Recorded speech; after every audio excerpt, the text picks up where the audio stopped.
Greetings and welcome back to Stellaris, my United Nations of Earth playthrough. So it's been 150 years since the start of the game. We've come quite a long way. Our current president, President Wadogs, is a member of the DIS, a species we uplifted. They were a pre-sapient species. They've been quite a valuable asset to our empire. She has Corvette focus and logistic understanding, so we've been a little bit militaristic under her, making sure we've cleared out all the threats in the galaxy for the most part.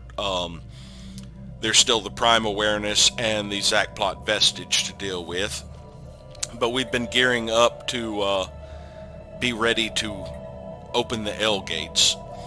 We're just about ready. As for our allies, we've actually gotten more people into the Galactic Technologist Alliance.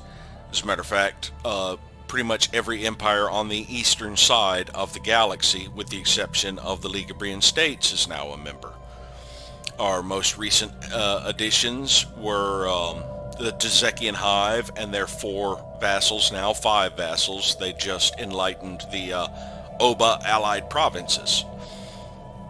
And we're working on improving our cohesion. Right now the Oba allied provinces is not contributing a envoy, but everyone else is.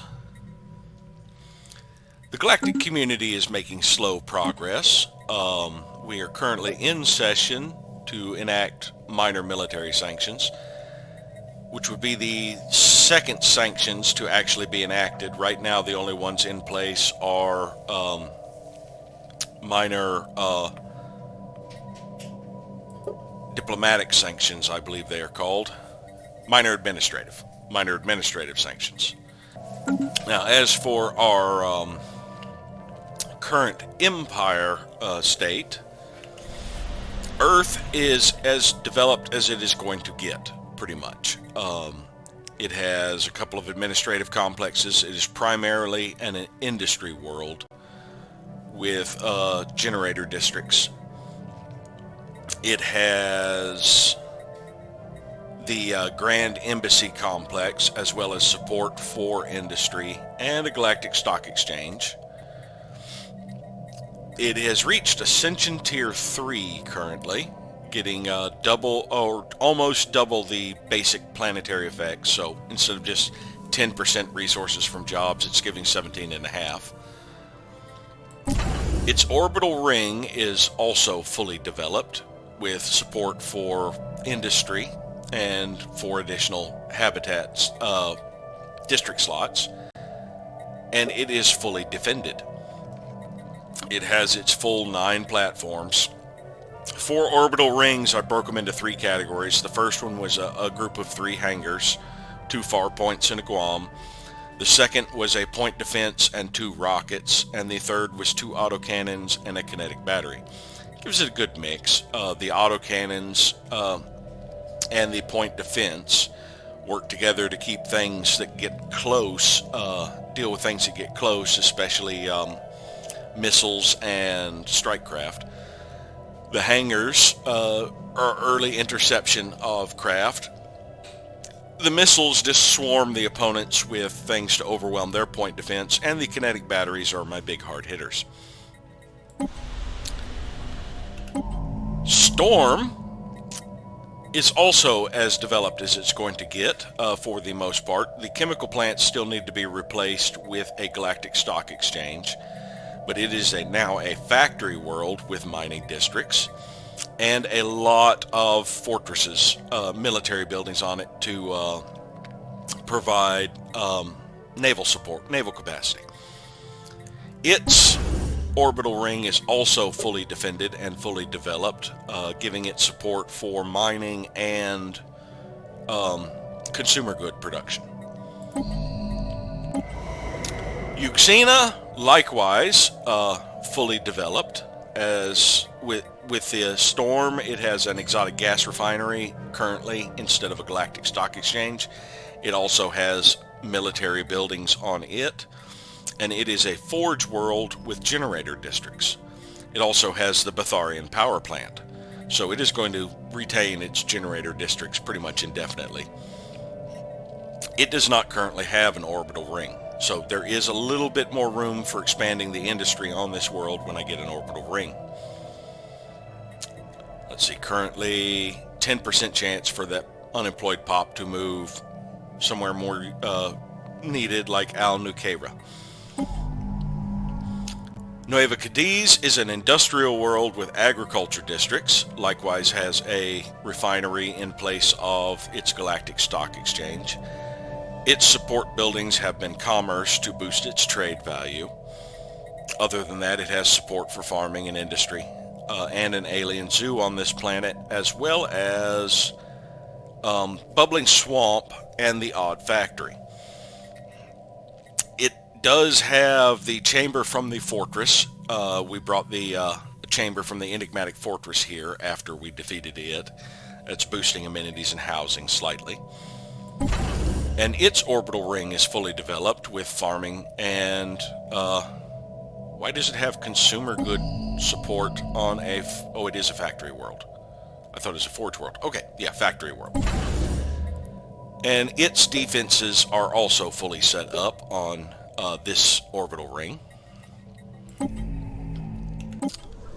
Al-Mada'in has the Matriarch's Flagella. It was the first Leviathan we defeated, and we had a parade here.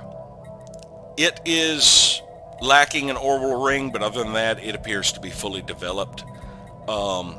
With one exception, the commercial zones could be upgraded further to add more jobs.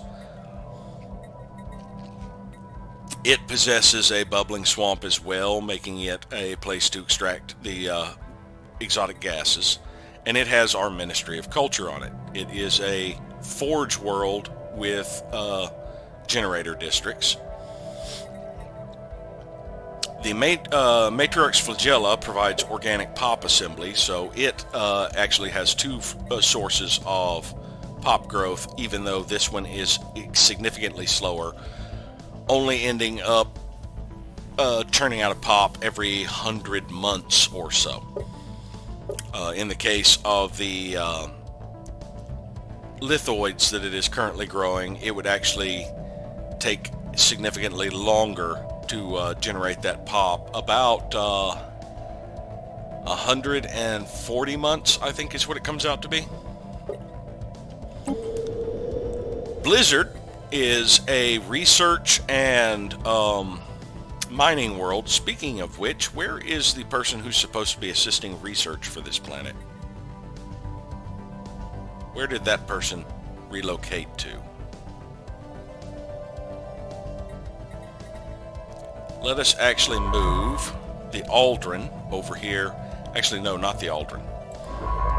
Let's actually move the Hubble over here to assist the research on Blizzard. And we will relocate the Aldrin back to where the Hubble was, so that it is closer to the L cluster. Alright, we were on Blizzard.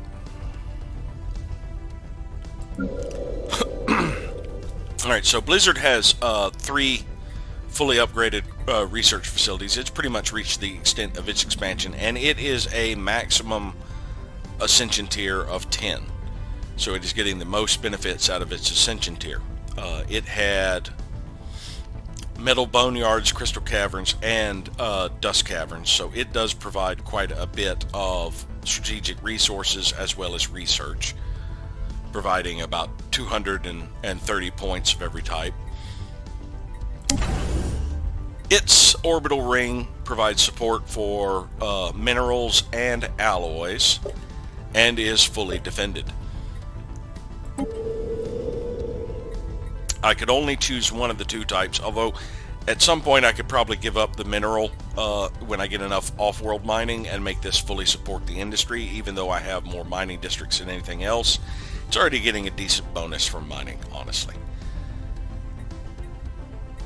Although that decent bonus applies to the orbital ring building because this adds to the base value from miners. So yes, maybe instead of supporting the alloys at a certain point, I will find something else to do with that building, like maybe a change this over to a transit hub. Or this system already has a transit hub, yes. Change this over to, say, a hydroponics bay or a gigamall.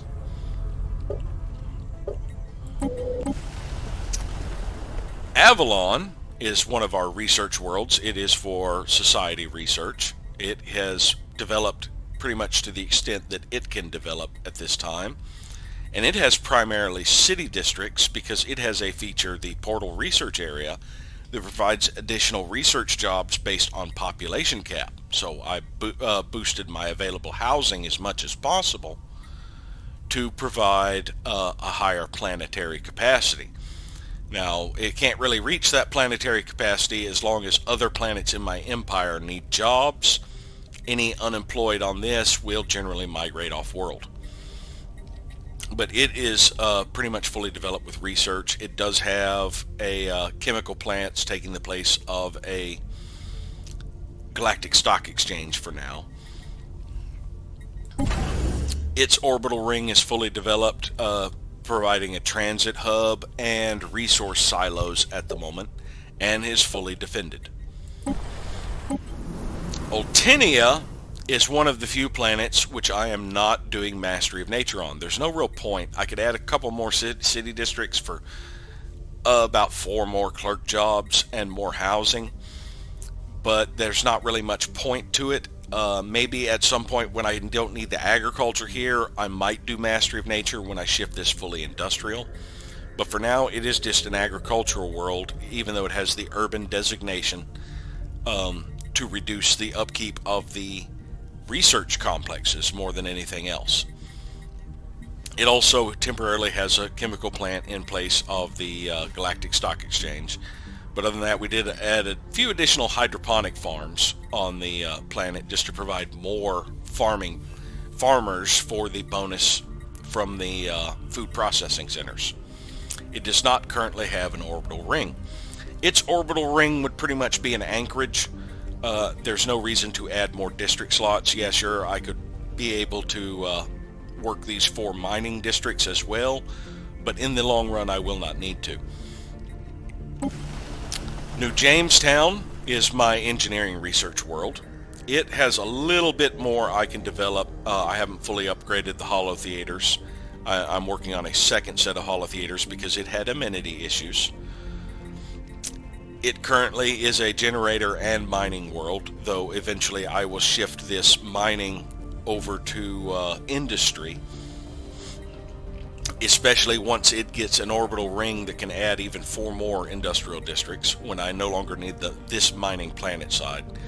Although this could remain a mining world and I could actually give up the generator districts instead, even though it is the most numerous district on the planet, because it has both dust caverns and crystal caverns, so it is providing more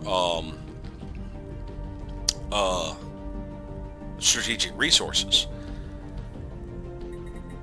And likewise, it has does not currently have a galactic stock exchange, but I do not currently have a building holding a place for it.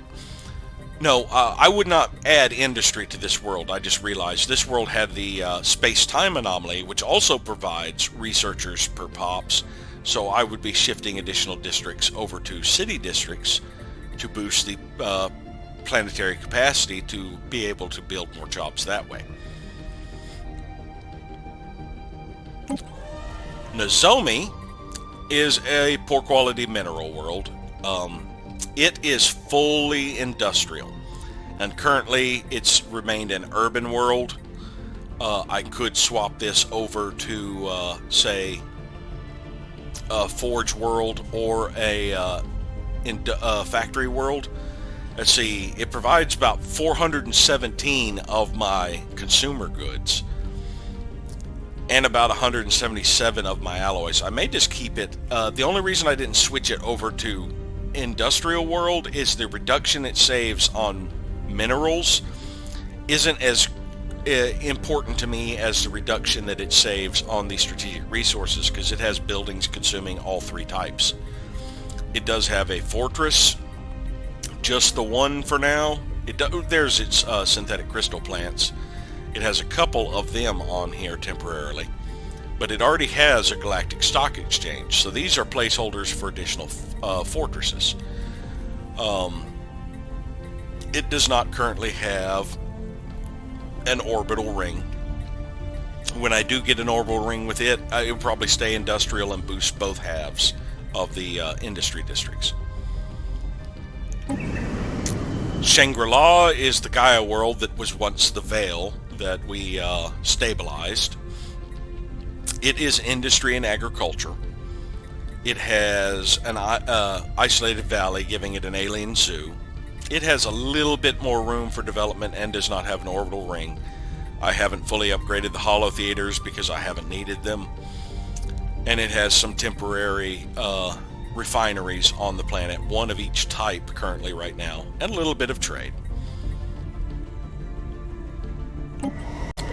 Xinyang is also fully developed for the most part. It has one more industrial district it can build.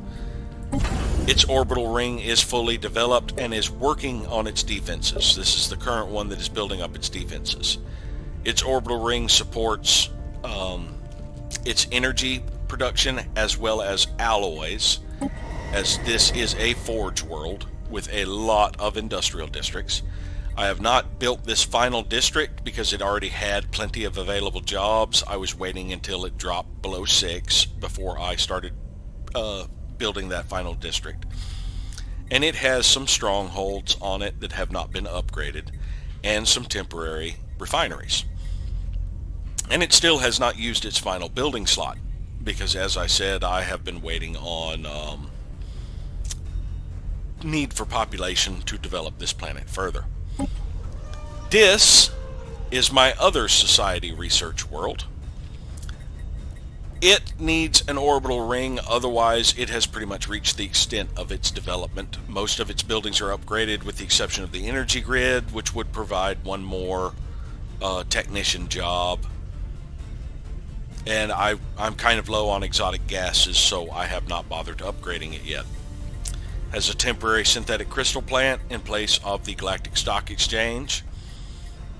It is a very small world. At best, I will be able to get a handful of industrial districts in addition to the generator districts, but for now it is temporarily doing mining just to get me more minerals until I get more off-world sources. Nueva Sonora has also performed Mastery of Nature. This is just kind of going to be an agricultural world. It will have an anchorage if it has an orbital ring instead of adding additional districts, because all 5 of these mining districts can be shifted to fill the final agriculture and make this a fully agricultural world. Other than that, it has administrative complexes and the auto-curating vault. It has a temporary refinery on it as well, and some temporary support for the minerals that it is harvesting right now. Akatsuki does have a fully developed orbital ring supporting mineral and alloys. It is a forge world and is currently building its final district, this final industrial district. Other than that, it has a lot of military support and a temporary refinery in place of the Galactic Stock Exchange. It had some defenses I did much earlier for its orbital ring, back when it was like tier 1 or something, but it will actually not get developed until the previous planet is done. Because I've been basically going through the list working on one of the orbital rings at a time. Winzhou is just about completed with its Mastery of Nature. It does have a fully developed orbital ring supporting energy credits and consumer goods. It has no defenses currently, and it is primarily going to be a generator world with industry. So these 4 mining districts will eventually shift to industrial.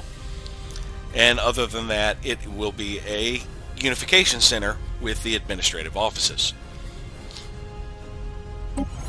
New Coventry is one of my refinery habitats. It is set up for chemical plants and is pretty much fully developed. I could add a couple more districts to this by doing the final upgrade of habitats, but that cost influence and a huge chunk of alloys just to add 2 more districts that would most likely end up being trade districts.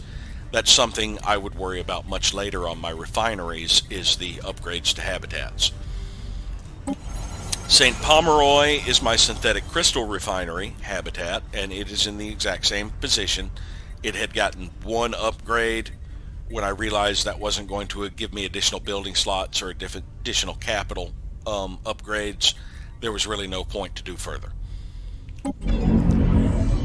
San Lucas is the first segment of the ring world that was once Cybrex Alpha. It is almost fully developed district-wise. On the other part of the planet-wise, it has a bunch of temporary exotic gas refineries. I really do need to get back to getting my habitats up and running. And I've just been waiting for available jobs before building additional research segments. It has an art monument exhibited here. Al Nukeira is the other one. It has fully developed all 10 of its research segments, and it also has some temporary refineries. But other than that, it is just about at the development it turned out to support this level of population. As you see, I am low on amenities. I needed to give up one of the housings for an additional holo theater. I will probably end up doing that here. The next time I need jobs, just go ahead and replace this luxury residence with a holo theater before I add another research segment. Mars is another planet I will not be bothering with Mastery of Nature on. It really won't add enough additional industrial districts to make it worthwhile supporting industry. It's just going to be a full-on agricultural world.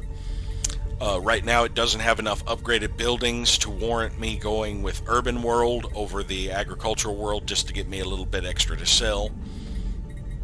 Otherwise, it has not fully developed all of its buildings to the final upgrades. And Mars had some natural beauty added to it while it was terraformed. Baffin is a resort world. My resort world makes no use of its actual districts, so there is no reason to perform Mastery of Nature on this either. Although that will improve your planetary capacity, there's not really much point to it at this juncture. Maybe later down the line when all of my colonies are starting to accumulate unemployment, it might be worth seeing if it will boost up the planet capacity doing a Mastery of Nature here to allow it to hold even more people. It is primarily an industrial world. I mean, a unification center is the way I have it set up. It does have the Sky Dome that we found in a reliquary on here for people to visit, but other than that, it is pretty much loaded with bureaucracy and a little bit of entertainment. St. Yegorov is the third segment of the former Cybrex Alpha. It is the industrial segment. It has the Class 4 Singularity that we found in a reliquary, providing power for this section, and some temporary refineries.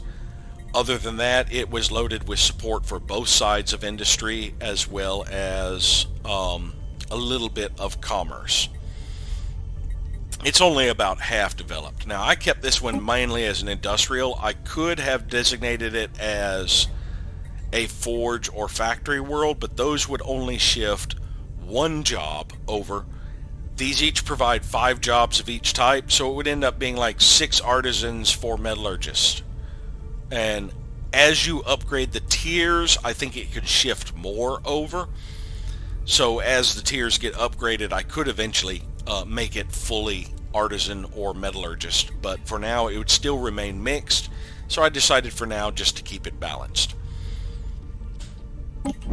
Spring is the final segment of the former Cybrex Alpha. It is currently upgrading some administrative office, or shifting a synthetic crystal plant over to administrative offices, because I felt I could spare that one building for additional jobs. Now, originally this was a commercial ring world, but I believe I am going to switch it to be an agricultural ring world, so I could give up the agriculture on some of my planets. This will provide a tremendous amount of farming. I could actually keep it mixed. I only need, like, say, 6 agricultural segments, 3 commercial segments, and then I could throw on a city segment just for additional housing to support the buildings down here.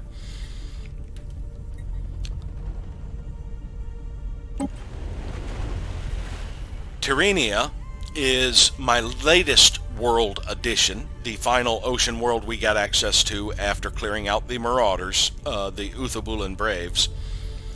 It is still under development and will be the final world I do Mastery of Nature on.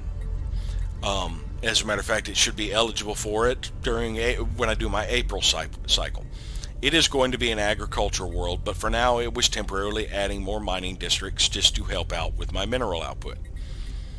But it has a lot of development remaining to go. It still hasn't fully upgraded its capital to a system capital complex, so it is the only place, I think, that still has a robot assembly plant on it.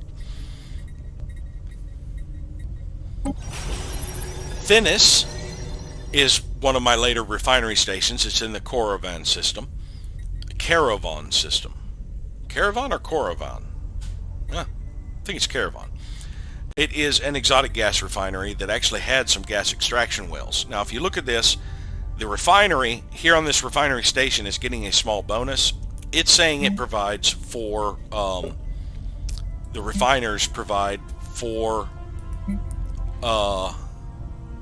it's actually 3.5. They provide 3.5 from a base of 2. But the gas extractors are providing 4.1 from a base of 2. So there are more bonuses to the extraction process than to the refining process, because the extraction process involves workers.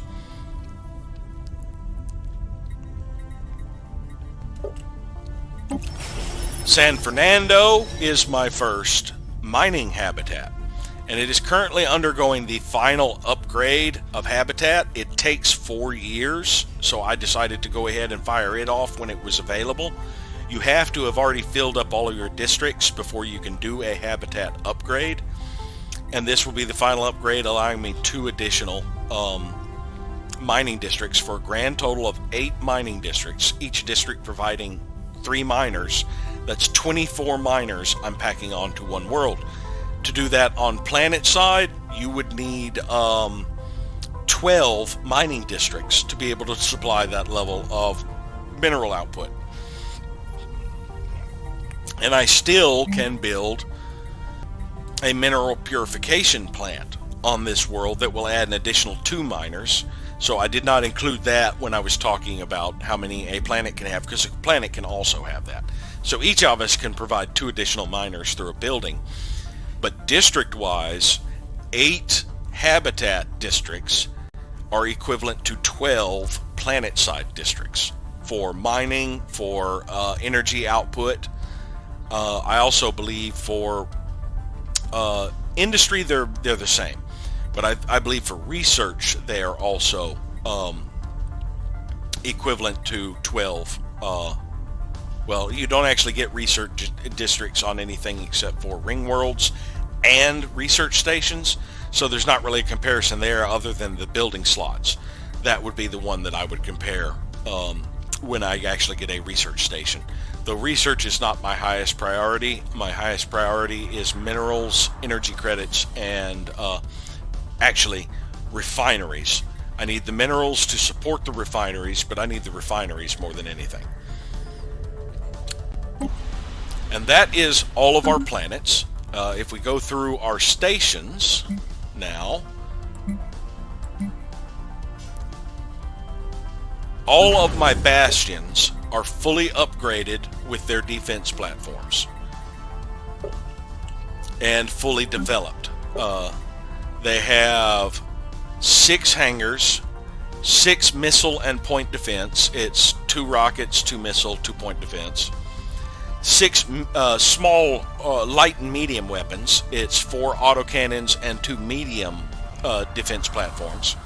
And then 6 large, which would be 3 kinetic batteries and 3 plasma batteries. And the ion cannon is the final design that fills up their defense platforms on the bastions.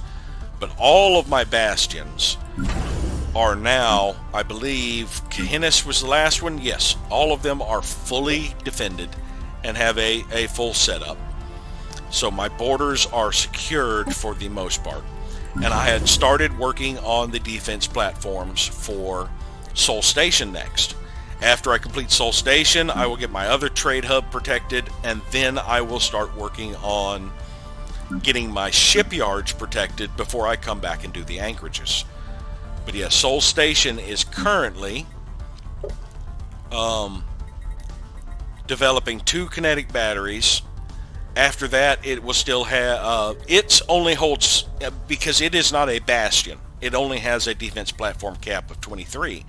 So the way I was breaking them down is they were getting the 3 hangars, 2 of the Farpoint and 1 Guam. And then for the other categories, it was 4 apiece. 1 point defense, 1 missile, 2 rockets. And then it would be 2 autocannons and 2 mediums. And then it will be 2 kinetic batteries and 2 plasma, which will put it at 15, which leaves just enough for the ion cannon as the final. So this one is, instead of having 6 per category, is having only 4 per category, but only 3 on the hangars instead of 4 there, to come up with a total of 15 instead of 16, and then the additional 8 to put it up to 23 is from the ion cannon. But after I get my 2 trade hubs protected, yeah, I will be doing the shipyards next. Now, Kothium Station, one of my newer stations, is in the process of upgrading as an anchorage. And Tyastador is also in the process of upgrading to an anchorage, just to push my naval capacity up to 1,000 so that I can get an additional Titan, so that I can have a Titan in each one of my remaining fleets. My constructors have, for the most part, been idle. Because I've been spending my alloys on the defenses and on ship reinforcing my fleets. I still have the first 4 in position to do habitats, while the next 2 are in position to do orbital rings, and the final one is in position to do the ring world. My science vessels are all assisting research wherever they can. My fleets are all currently parked in Yilon awaiting upgrades. First Fleet is awaiting its Titan, which is currently in production at Yilon Station and is only 32% complete.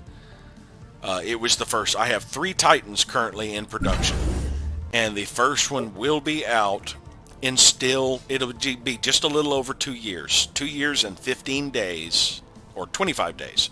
So about 25 months, just about 25 months, it will have its Titan churned out here for First Fleet. Second Fleet is also one of the ones that it will be at full strength when all of its reinforcements arrive. And Third Fleet. Fourth Fleet, Fifth Fleet, and Sixth Fleet still have ships left to be reinforced. Sixth Fleet is currently on its way to see if it can stamp out the pirates in the Pirac, these cold ones that popped up, and then it will return back. It probably will get there before any fleets from the Pirac get over to deal with their own issues. Now, remaining reinforcements, we only need 23 more ships, which is only going to take me about 22,000 more alloys. So we are real close to being done with our reinforcements. Once that is completed, we would be able to, I think once I get all the reinforcements for the first 3 fleets, I may go ahead and move my fleets over to Succubus's ball, because that will be 3 Titans right there, and go ahead and start activating the L gate. I think with the partial fleets I have left and the reinforcements they will be getting in the meantime, that we should be able to handle it. Our Juggernaut is already parked over there, as is the Ahab, who never did make it over there to clean out the pirates. They were obliterated before he headed that way. As for megastructures, our Sentry Array and our Matter Decompressor are fully operational. Our Science Hub has been sitting awaiting the research wings for quite some time. Our Interstellar Assembly, Strategic Coordination Center, and Mega Art Installation are simply sites at this point. And the Mega Shipyard has at least got its framework up, as does the Dyson Sphere. Both of those are on the level of frame. Since 2 other empires are now working on science hubs, I believe the Science Nexus is the next one I seek to complete. And then I will get all of these others slowly up to at least the first level so that I have a jump start on any other empire. But I would like to complete the Mega Shipyard next, and then probably the Strategic Coordination Center. The Dyson Sphere is no rush, even though right now it is showing a negative 2,000 monthly gain. That is because I have just loaded the game. Our Scalarium, the Pirac, are actually fully synthetic upgraded. They now refer to themselves as the Mimicrons. They have left their organic bodies behind and ascended to synthetic beings. Now, I have fully completed our tradition tree and gotten all of my ascension perks, which is why I'm working on planetary ascension. Right now the cost is up to 135,000. You can start on planetary ascension earlier once you get your 3rd ascension perk, but all you are doing at that point is actually delaying completing your traditions. The traditions and the ascension perks give empire-wide bonuses, where ascending a colony only benefits that one colony, and just a very slight amount. The first ascension tier would just improve this from a 10% resources to jobs to 12.5 resources from jobs. It only gives a 25% bonus to all of the things here, so the default 5 stability would end up being 6.25 stability. So it's usually not worth dumping your Unity into upgrading your ascension tiers until you have completed all of your traditions, so that you have the maximum number of ascension perks you could get and the maximum number of benefits you could get empire-wide.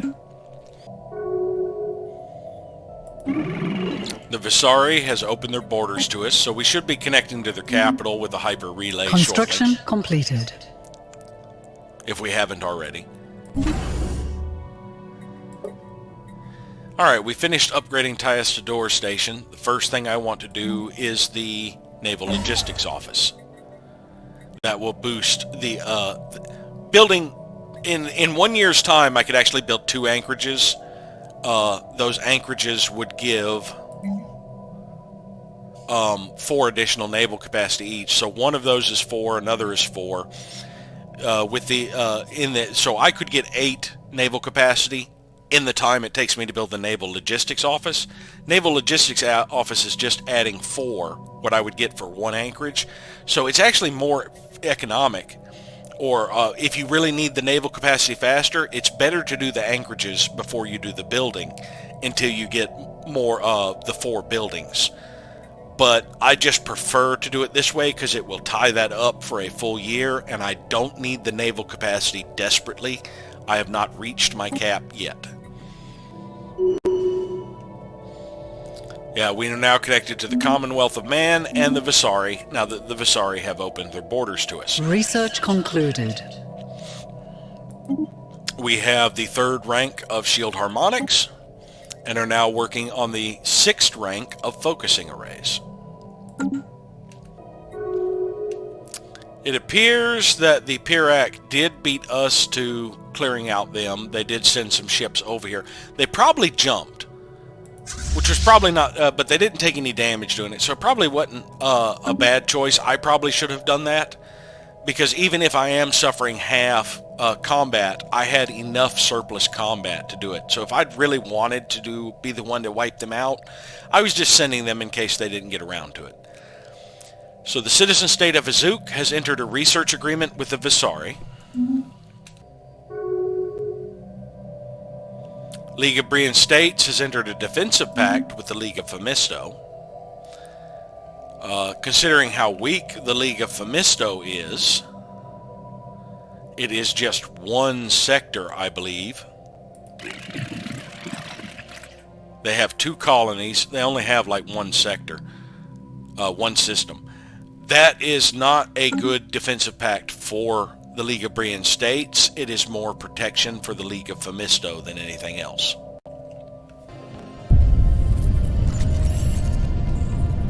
Manticore Manticore Defenders pays dividends. Steam Patron, our recent contracts have been fruitful. We have expanded our civilian operations, and several corporations have hired us for a variety of security and peacekeeping services. While on contract, our operatives chanced upon some valuable scientific research. You will find it attached along with your regular dividends. They provide us 2,000 of every research along with the energy credits. As a matter of fact, let's go ahead, since they were so kind as to share tech with us. Let's go ahead and share all of the upgrades we have made since then.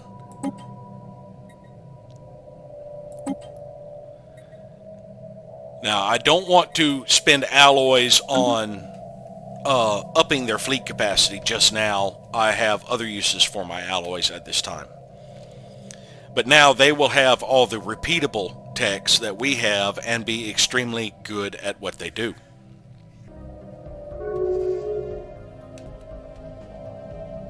Tilanesti broke off the research agreement with the Pirac. Fire Tribes of Kel wishes to declare war against the Prime Awareness to end the threat. Yes, this is something I will support, but this requires unanimous vote.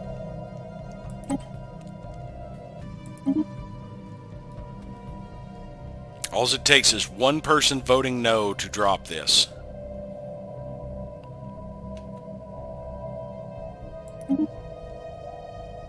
And we have declared war on the Prime Awareness. So we are now at war with the Prime Awareness. They do have a wormhole connecting them to Bradham here.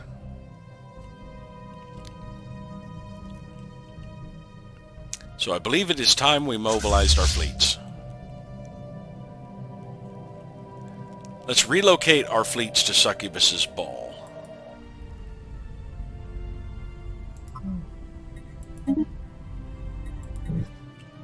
And we will get prepared to, where is my... Yeah, let's move our transports as well. We will get prepared to assist in this endeavor. We're mainly going to go through our bulwark and hit in the back lines over here. Let's see where that wormhole connects. There are no fleets in the immediate vicinity, but there are fleets not too far away. They appear to not be that impressive, with the exception of this one. Where are their other fleets? Their other fleets are pretty much all clustered over here.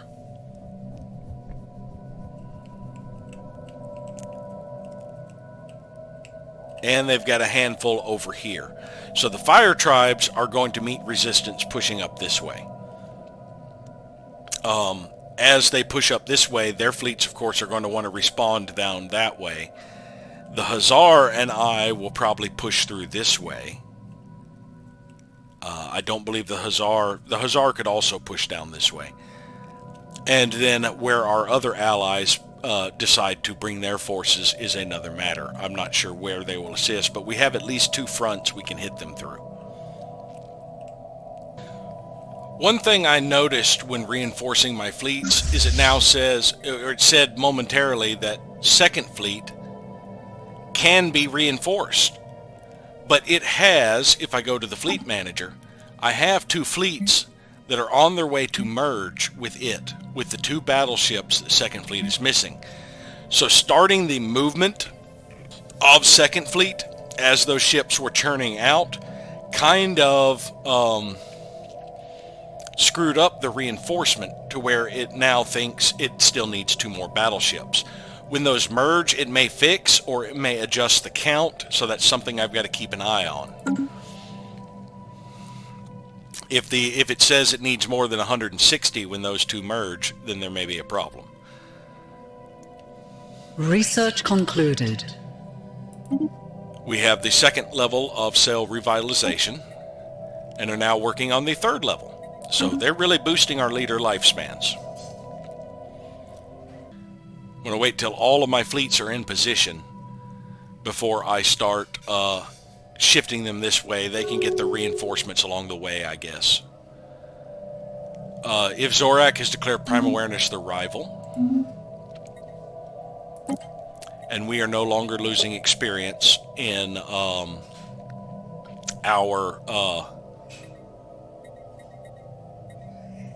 in the Galactic Technologist Alliance. The Oba has returned their envoy as well. They finished whatever they were doing.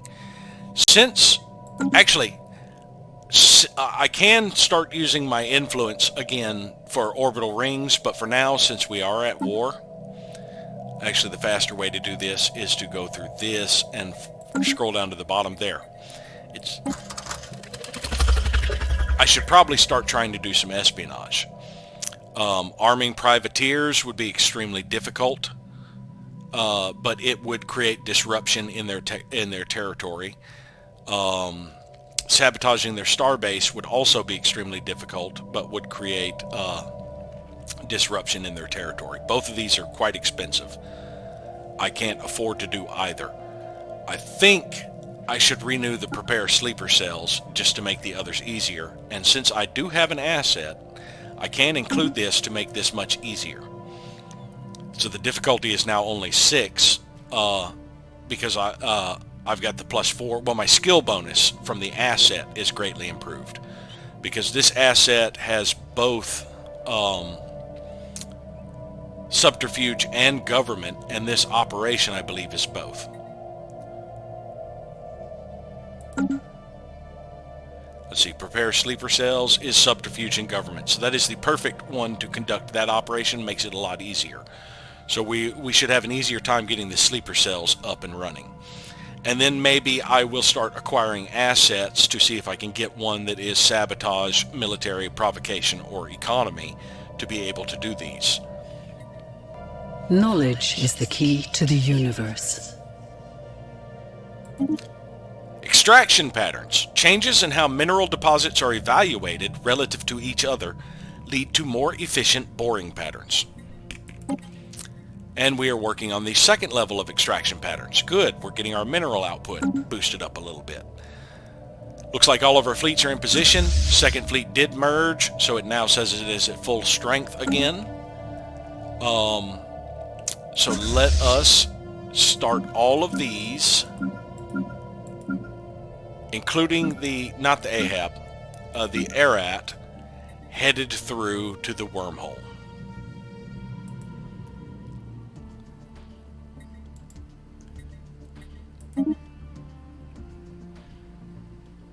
And of course we will be reinforcing them along the way. Hopefully it will be the Arat because they're closer, building reinforcements.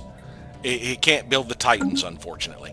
But we do have a few Titans on the way. We just do not have them yet. I didn't even check to see if they have Titans in any of their fleets. They have one. We do have the Juggernaut with us. It appears they only have one Titan there. They still have not moved forces down this way, though they have amassed a fairly decent fleet right here to head that way. Are these Manticore's defenders currently. The Ubark regime is currently renting their fleet. We could hire some ground troops. Looking to pacify a colony or uproot terrorists? Our planet-side support services offer companies of trained professionals ready to work in challenging and high-risk environments to help you bring order to the galaxy. Small contingent is 5, sizable troop is 10, large platoon is 15. So we are going to get a large platoon of mercenaries from them.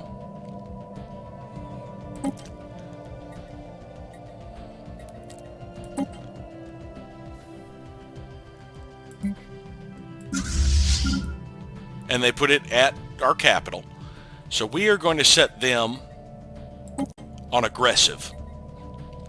And we are going to tell them to follow First Fleet. Now what that means is they will follow First Fleet around one of these fleets, if I can find First Fleet.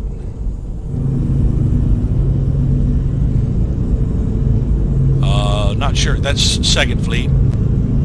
Good God, these are all balled up.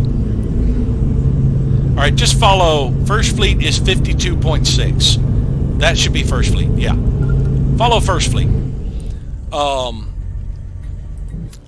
With them on aggressive, if I get near a planet or in a system with a planet that they can land on, they'll automatically land on it without me having to tell them to do it. Which reminds me, I should also take my transport fleet, set them on aggressive, and have them likewise follow First Fleet. God, this is a hideous mess, isn't it? Seeing all of those ships just kind of balled up there around the starbase. Boy. Tezekian Hive built another gateway. Fire Tribes of Kel declared Commonwealth of Man their rival. Okay, they do appear to be moving towards the wormhole.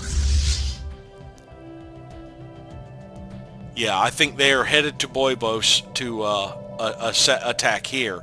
So they will probably run into us. Their fleet size is only a 36. One of our fleets, with the exception of 6, is stronger than theirs. So this is going to be a pretty ugly battle when it happens. Oh, they are starting on an art installation as well.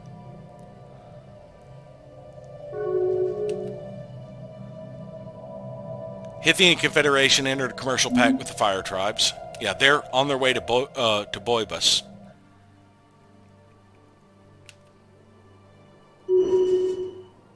Oh, they're moving to defend this station. So this is going to get ugly when it happens. They can use subjugation against us. No, they really can't. I mean, they could try to do a subjugation war on us, but us being in a federation, that isn't going to work out well for them. Yeah, they've Fire Tribes of Kel has some decent sized armadas here, and they probably have some Titans. So we are behind on the Titans. They actually have 4 Titans right there. They're going to do a good job of pushing forward. But yeah, they actually have some pretty strong fleets over here already that are going to push forward this way. So that is going to draw the prime awareness. Yeah, they're already en route to defend their borders with most of their fleets. Where are you guys headed?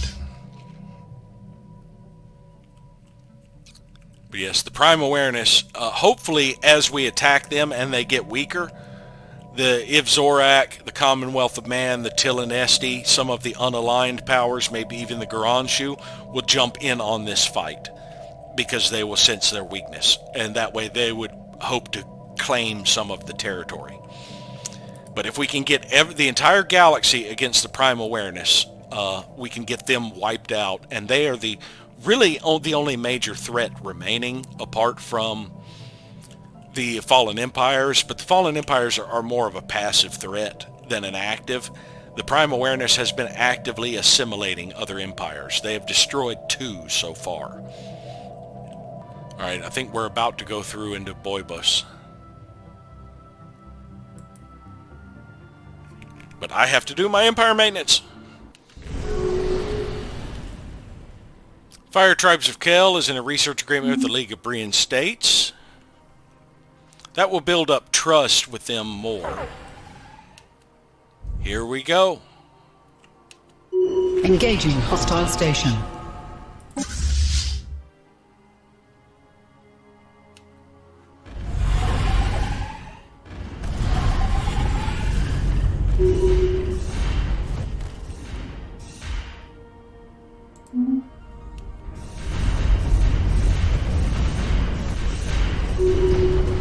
Oh, their fleet is gone.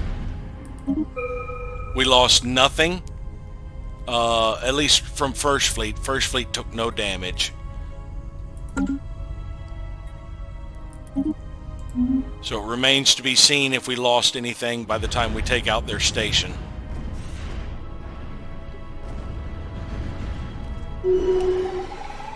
We did suffer some damage. We lost 2 destroyers in 6th Fleet, 2 destroyers in 5th Fleet, and 1 corvette. What did they have? Gauss cannons, giga cannons, plasma cannons, and kinetic artillery. We shot down 1 missile. That would be from the base, most likely. They shot down none of our point defense targets. So we were absolutely butchering them because they lacked point defense. Now that we have taken this is an actual star base, that we have taken this actual star base, it was a citadel. What we are going to do is have our fleets, well, we also can repair at the Juggernaut. So we are going to have all of our fleets kind of cluster up here in orbit of the place. Oh, there's First Fleet. Have it enter orbit. And I believe that is all the orders I needed to give. And we are going to wait here. Maybe our military will go over there and take care of Factor. In the meantime, I do need to get a science ship over here. So we will send the Aldrin to scavenge the projects in the system and get us a little bit more alloys. Which reminds me, I have enough influence and alloys. I am going to have the Amazon go ahead and start on Altinia's orbital ring.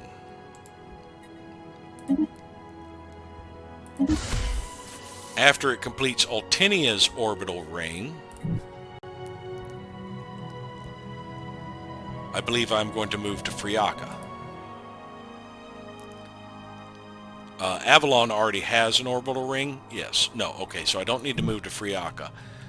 I have a ship down here that will get the remaining ones down this way. I don't believe Yilon has one yet. Yeah. We will move to Nueva Sonora after we finish that construction.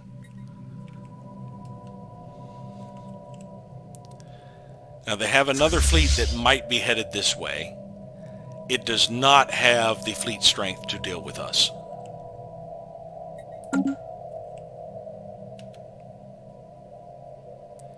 Now we do have a fleet in transit that is probably a battleship. Let me check my shipyards. Elon has got 2 Titans. This Lawam has got 2 Titans. Yeah, that would have been a battleship from the mega shipyard. And now our Juggernaut is actually churning out some reinforcements. It is in the process of building battleships and reinforcements as well. So that means we should have a lot faster, because when I tell them to build anything but a Titan, basically, to like reinforce the missing ships here, like the... well, that one says it's missing 2 more battleships, but they are on their way. They're already under construction. But yeah, when it comes to replacing some of these missing corvettes and destroyers, they should build at the Ararat.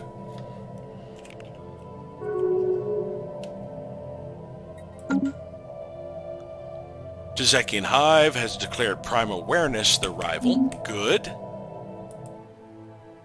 Research concluded. The the transports do not appear to be breaking off to go to the planet. I would probably have to move my fleets in orbit of the planet to actually get them to do it. Since they're following First Fleet is fully repaired, fully reinforced, apart from the Titan. We will just have First Fleet go over here in orbit of Boibus. The two transports should follow it, and then we'll probably end up landing on this surface and immediately taking over this planet. It has some assimilated populations here.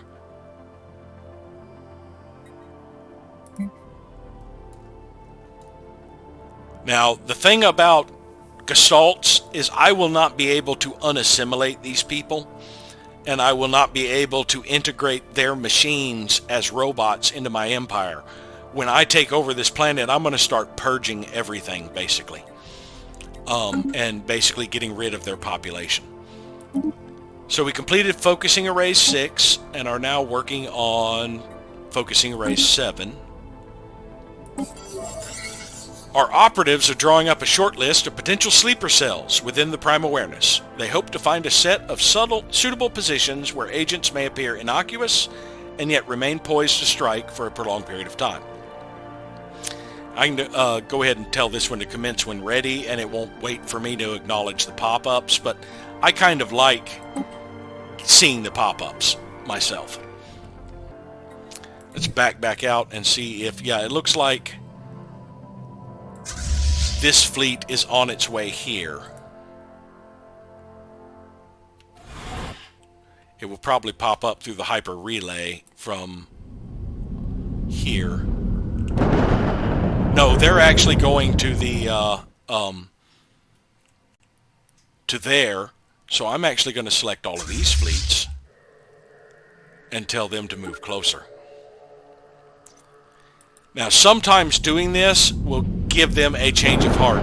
This fleet may suddenly stop and turn around and run the other way.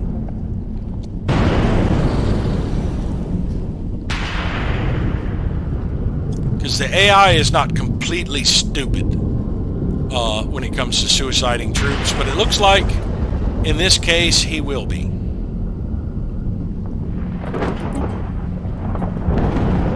Now, so far there's just been our space battles.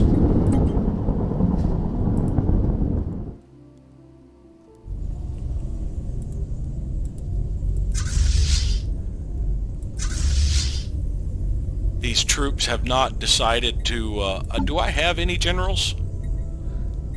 Let us recruit a general.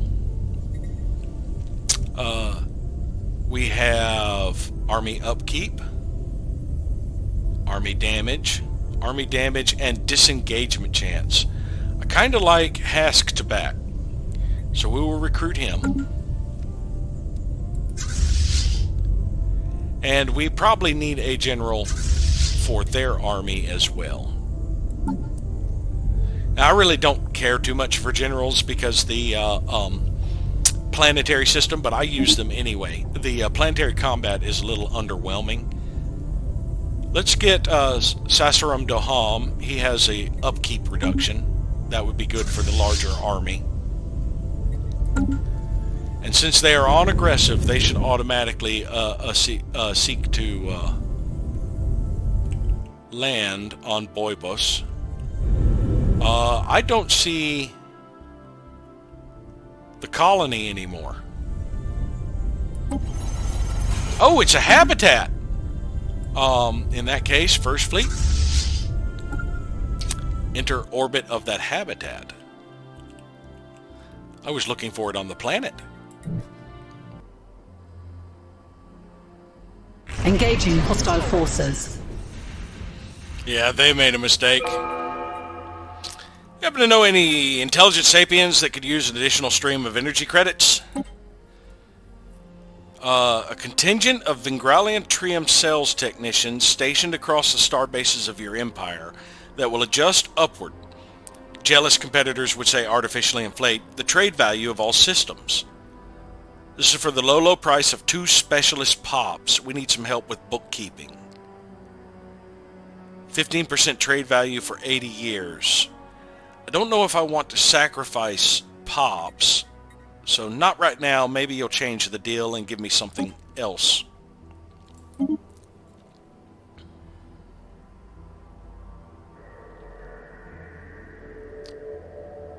UNS Aldrin, let's put you on passive. Scavenge that damn project.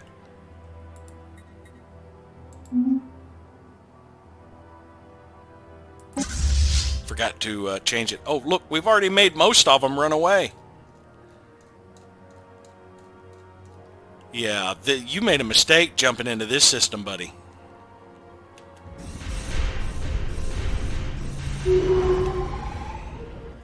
After you scavenge that project, scavenge this one.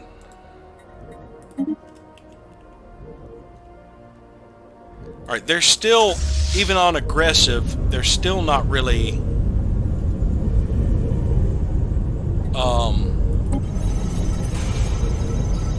going for that, which is unusual. So let's just click them both and Control Shift. Can I not land on a habitat?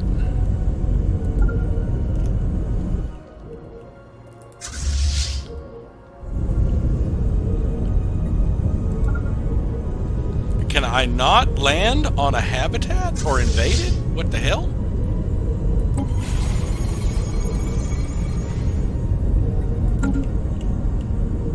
Let's see.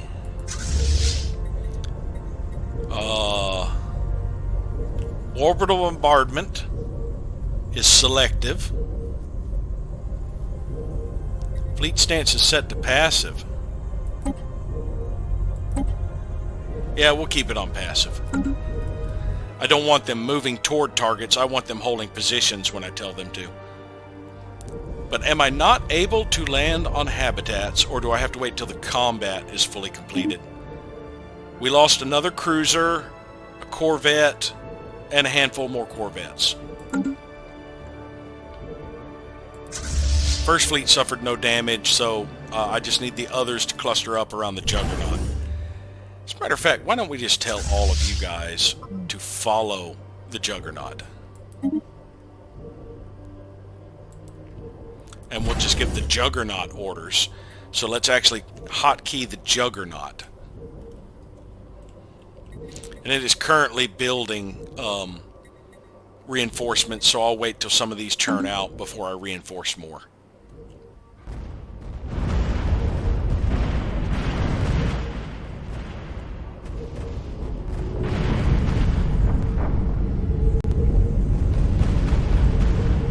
Alright, why are you... There we go. Now I have land armies as an option.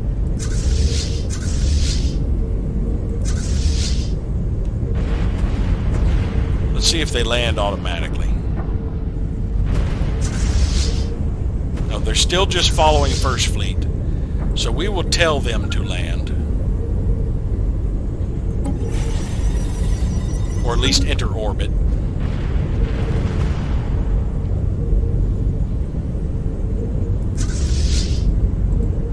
Maybe it's because I have too many armies here. Alright, just land already and take over that system. They've got another fleet inbound. Another 3 fleets. Okay, this is going to get ugly. But we're in position to kick your butt. As a matter of fact, we're going to hold right there. So actually have First Fleet meet up over here.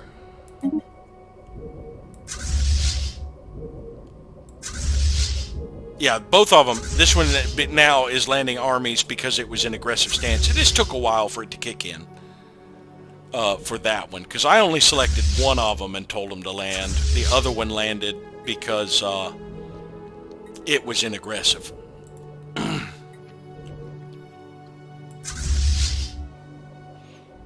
Is 4th Fleet doing way? Oh, it's merging with 6th Fleet. That's one of the reinforcements that showed up. Oh, we have a new proposal. Ban sentient slave trade. It is regrettable that our previous revolution left a loophole for the sale of sentient mechanical organisms. We should rectify this mistake and ban the trade of all sentients on the galactic market. I will support that.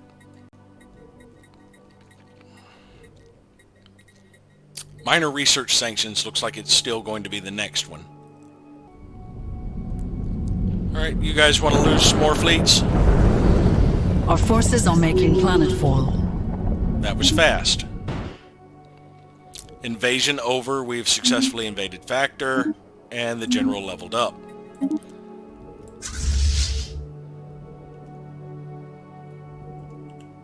So yes, as a matter of fact, it was the one on aggressive stance that got it done, not the one that I gave the order to. So let's give these fleets, have them follow the Arat around. We now control this system. It is the Hazar Commonwealth that got access to it. That's the way it works in federations, is it's not always you if you don't have claims on it. It will sometimes be your allies who get the system. I'm fine with the Hazar getting the foothold here. Even though we're the ones who occupied it, we handed it over to the Hazar. That means that this will eventually switch hands over to the Hazar Commonwealth. Probably at the end of the month, I think it'll update, and they will take control of it. And as you see currently, all of the species are being purged here. Because they cannot be part of our empire because of the machine intelligence.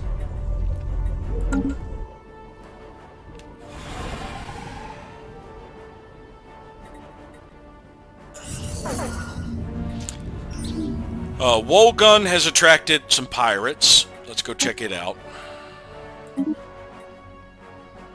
We've lost control of Factor to the Hazar Commonwealth. Yes, okay. Who controls the star base.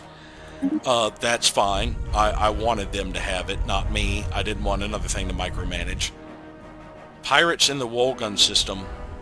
I do have a full set of defense platforms here, though I can upgrade with 2 additional defense platforms eventually. There are the pirates over near our hyper relay. They're not going to do too well here in Wolgun. Now, every time pirates spawn, it actually starts suppressing the effect of piracy here. So we'll probably have a piracy outbreak there. Why do we have maximum piracy in these sectors? What is being routed through here?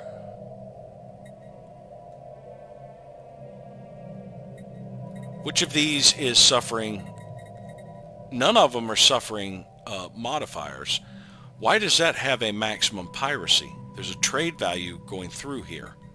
From where? This has 0 trade value. Yelon is going straight to Earth.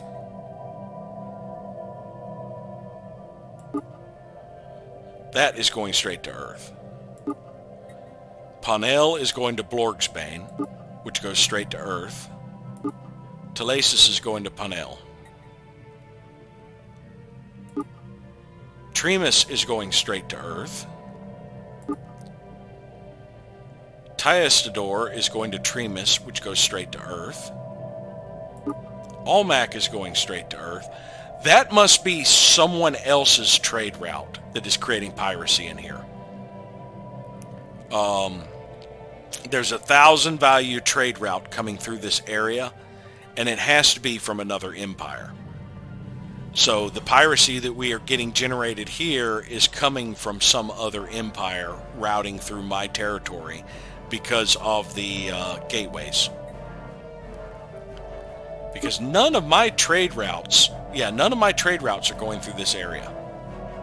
So there is no reason for there to be piracy building up from my trade routes. That has to be due to another trade route being routed through my area. So that gives us pirates we have to deal with. I'm fine with that. Now back to... Ah, yes. The Fire Tribes of Kel had a small space battle and destroyed one ship. And we have had... let's see, where was this space battle? It's probably the science ship that was over here that they took out. There are some mercenaries coming through here.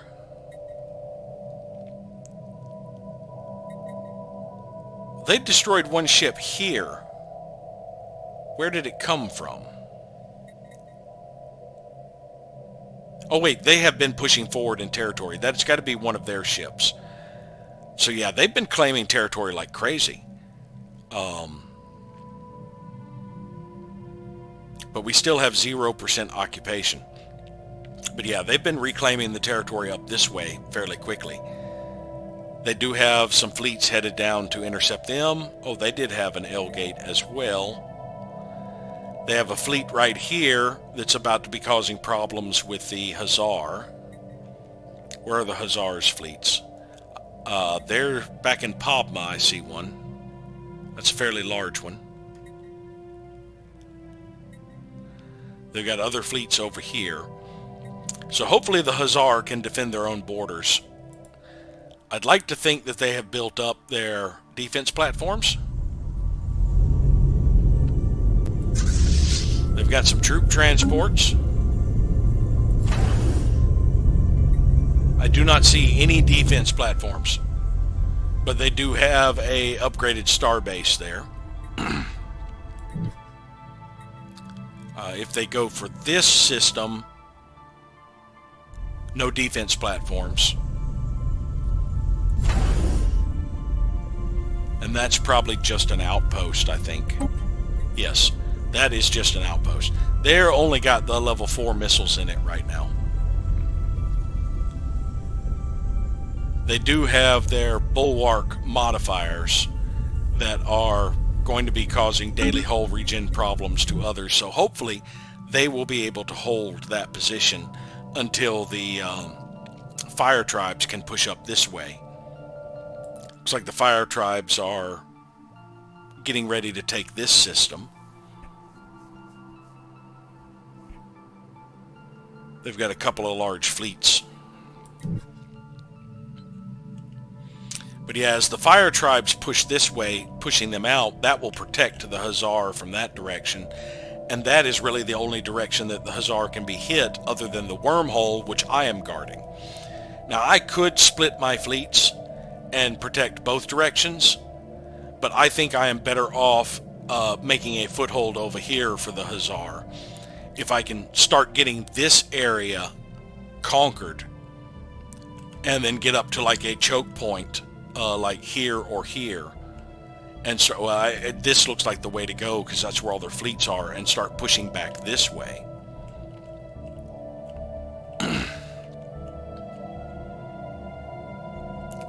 Let's see, are they about to port in?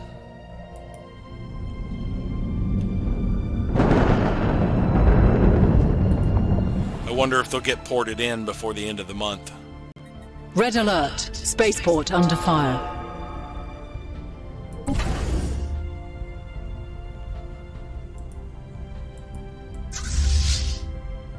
I'm afraid you don't stand a chance.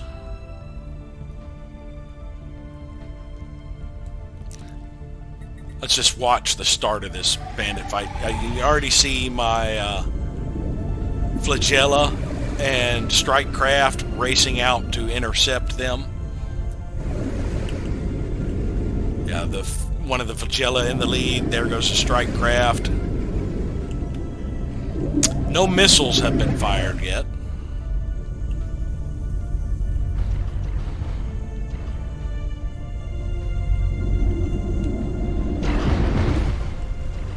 Yeah, they're going to go down pretty quick.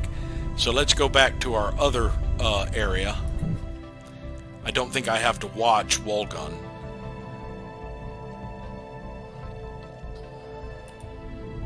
Alright, they're about to start porting over. I don't think they're going to make it before the end of the month.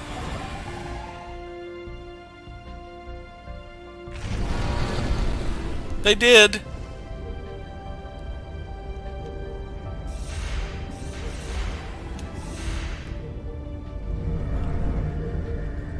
Yeah, we're catching them right in a cluster. We've already knocked the crap out of this fleet pretty quickly. This one will follow shortly because we have a huge cluster here just sitting waiting on them.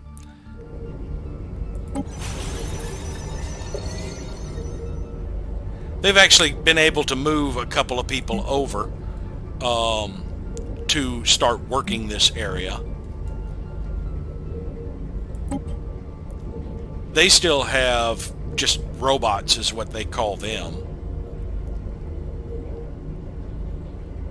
Yeah, mass-produced, reduced upkeep, reduced empire size. They've got some generic robots that actually do pretty good. They've actually taken over the assembly plants and are churning out their own.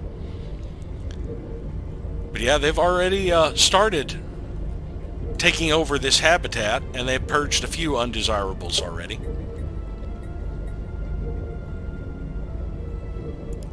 Well, this one has an extra building slot compared to mine.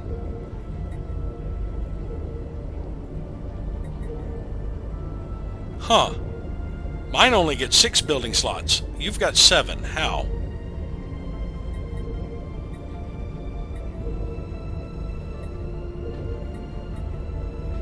Did you take Voidborn?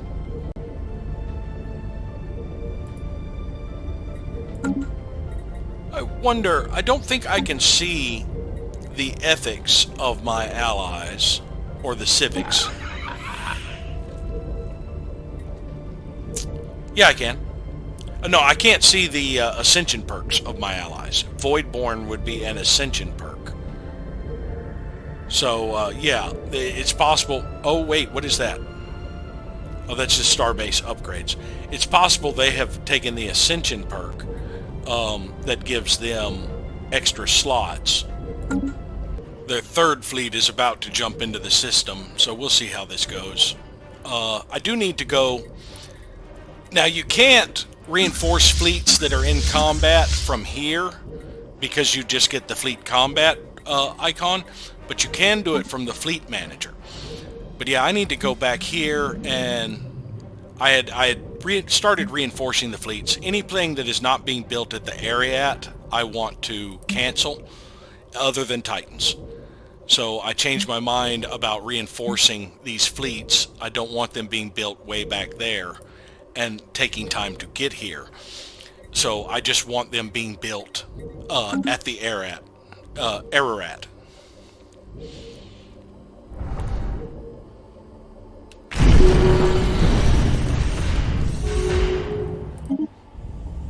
Yep, our platforms took out those raiders without a problem. There is now a little bit of debris there. We will have the Kelvin scavenge that project and then return to Avalon, assisting research. Oh, they had moved into here.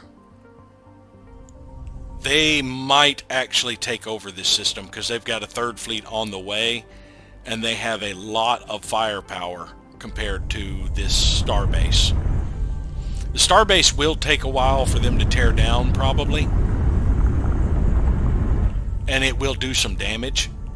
But I believe they're going to lose this system. Hopefully, they will respond with their own fleets. Where are they headed? Their fleets are headed this way. Following Shunar's Armada. Following 8th Armada, following Suthar's Armada.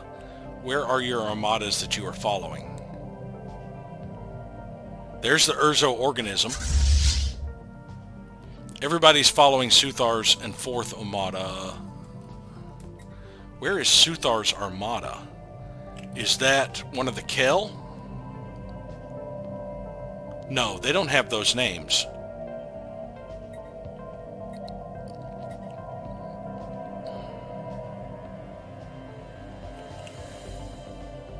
There's Suthar's Armada. It is a Kel Armada. So everybody's taking point around that, and they're all going to push up this way, which means they're going to be losing territory over here. That's unfortunate. I might need to pull back my fleet to push this way for now, after I decimate the fleets that are coming from this direction. I could actually pull a couple of my fleets back to support, because otherwise they're going to be sweeping through Hazar territory, unfortunately. So yeah, after this combat is over, I need to pull back a few of my fleets. I could probably spare 5th and 6th to come back this way to push out the ones that are coming this way until these guys can get up here and push. Now, the way war with driven assimilators work, it's total war. When they take over this area, it's going to become their territory. We don't have to wait for a white piece for it to change hands. That means as the Kel are pushing up, if the Kel are the one to retake this area, they may end up changing hands to the Kel because the Kel are claiming along here. It depends on claims. Let's look at claims real quick. This area has Hazar claims. This area doesn't have claims, I don't believe. So it's entirely possible, since this is Hazar Commonwealth space, and it will automatically get a claim if they lose it, that the Hazar will actually gain these areas as they are pushed forward. Because it does go with who has the most claim to an area. So it is entirely possible they will end up liberating it for the Hazar, but it's also entirely possible that the Kel will end up claiming whatever territory they come back with.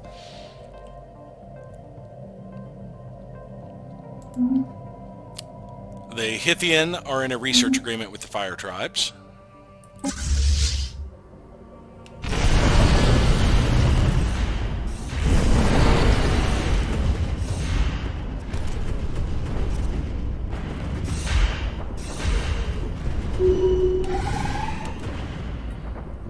Alright, Petals of Aquamine gain gale speed, bonus to evasion, and sublight speed.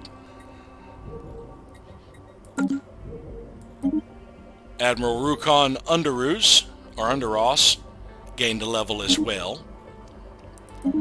Petals of Aquamarine was a Vitorisius in command of 5th Fleet. So yeah, let's have a look at how the battle over here is going. I still do not see combat ships coming back this way.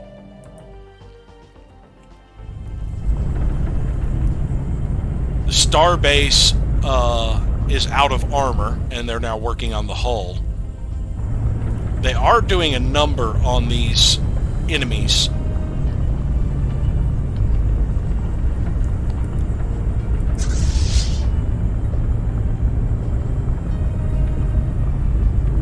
They've made several ships retreat. They probably destroyed a few. That Corvette's about to die.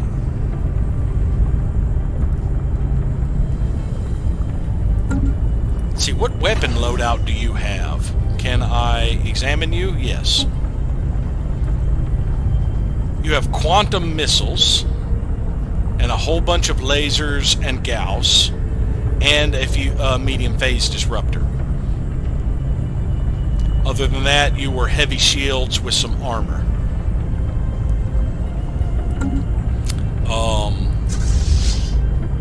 Can I actually look at their ships? Yes, I can. Alright, they do also have phase disruptors.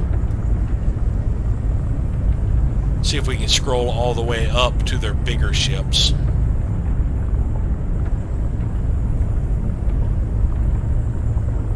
Destroyers is what it looks like.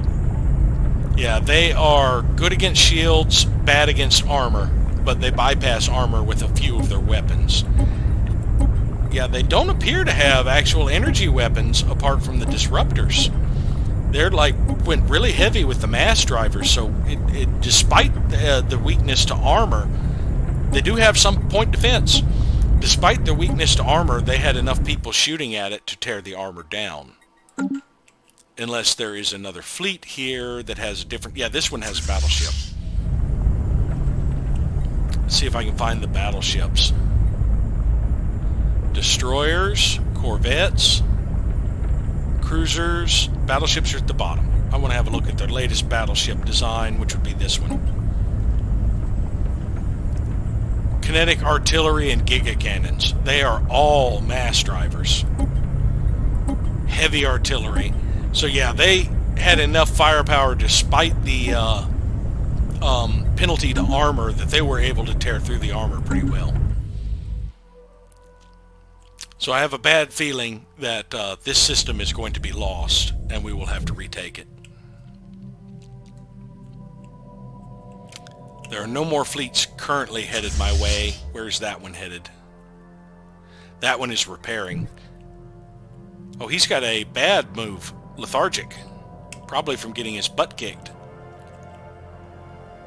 So let's actually take 5th and 6th Fleet and send them back through the wormhole. And have them repair at this base. And then from there, we will start them pushing on back this way to make sure that the Hussar does not lose too much territory. In conjunction with the bonuses we get in Hussar territory and their star bases bonuses, I think those 2 fleets should be sufficient, and I can start reinforcing those fleets from way back here since they're closer to my space. Yeah, we have a lot of debris here that I want my science ship to deal with. Let's just go ahead and have them start scavenging all of these. This is going to take about a year to get all of those.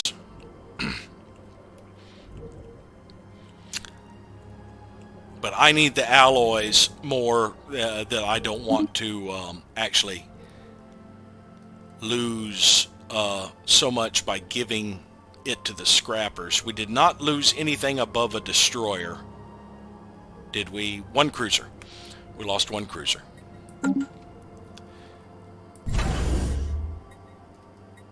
The Juggernaut still has something else queued up,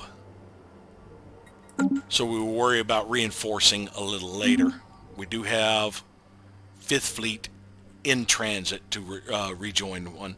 And it kind of annoys me that though I've named one 5th and 6th, because that wasn't their original name, it still comes up with the generic name of 5th and 6th instead of checking to see that I already have a fleet named that. Interstellar debris analyzed. We got nearly 2,000 alloys, 5 volatile motes, and 1 exotic gas out of that debris. So yes, it is much more efficient for my science ship to deal with this than... Who is this? Oh, one of the Hussar fleets is following me. Maybe I should have one of my ships take point and lead him back to defend his own area. Like, I could say that have 5th Fleet take point. That way he will follow me back to that area.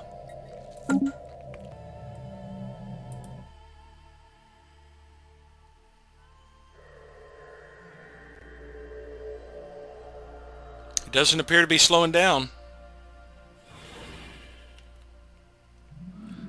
Yeah, he doesn't appear to be following me.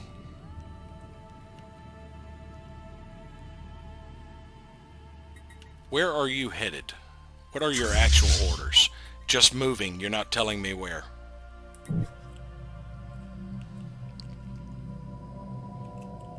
Yeah, they did occupy this area.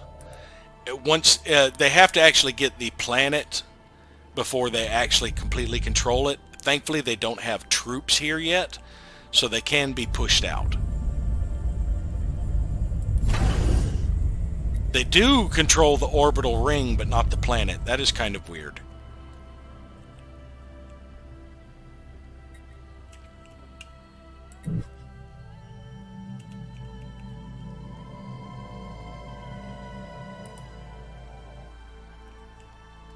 They appear to be splitting up, going different directions.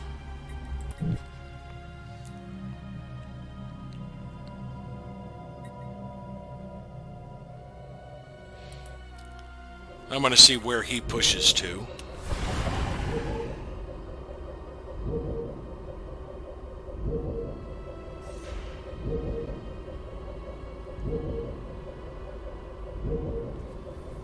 We must soon part, but you can keep our excellent products with you forever.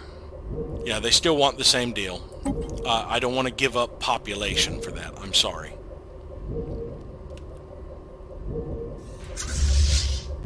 They now have no orders. They have a pretty good fleet size. It'd be nice of them to hold this position with me.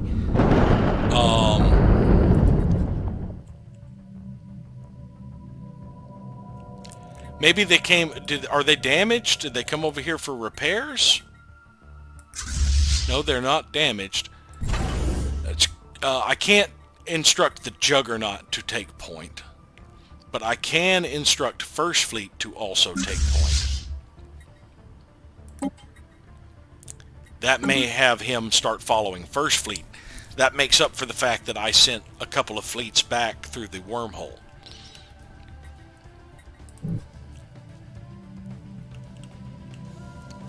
Yeah, they're going after Saolia. Alright, there's a big engagement going on here.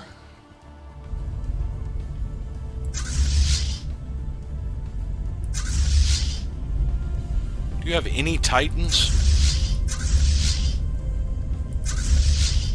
Not in these fleets.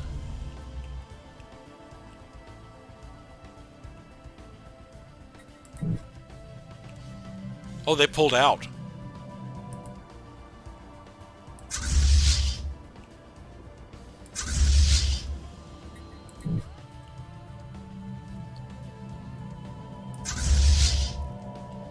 Dude, that fleet is damaged. That fleet is damaged.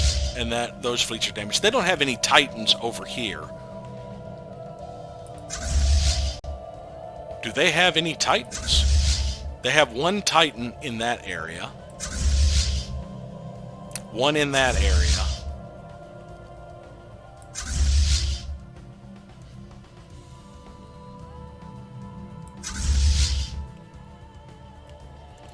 So they do have a few Titans.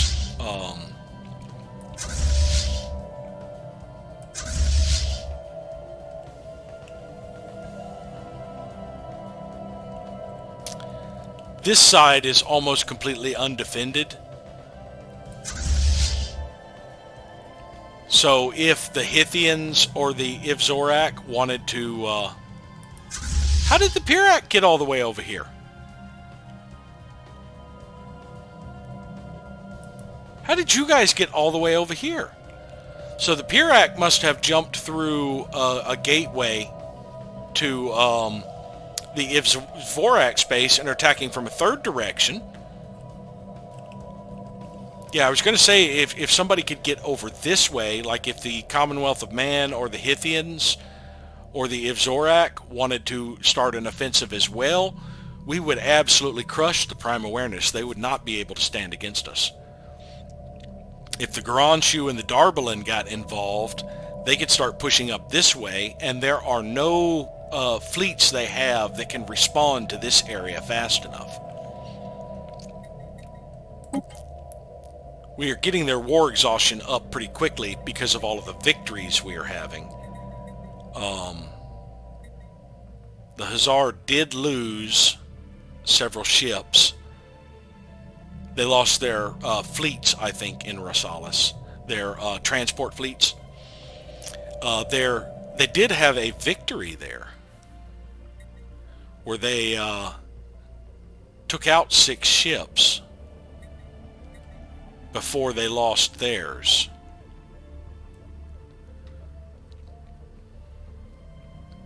And a massive space battle involving the Alvathari, the Fire Tribes, and the Tezekians, where they took out 25 of the enemy ships.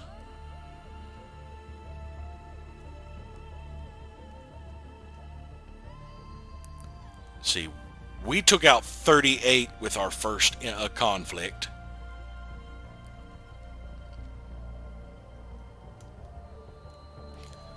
Our latest one must not be showing up too well.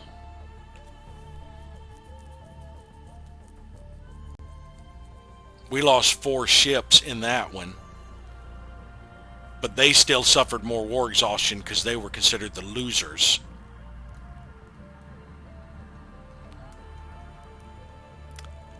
We actually must not have destroyed many of the ships in one of the engagements. Maybe that was the starbase. Yeah, maybe this is actually the latest battle where we took out 38 ships, but I could have sworn...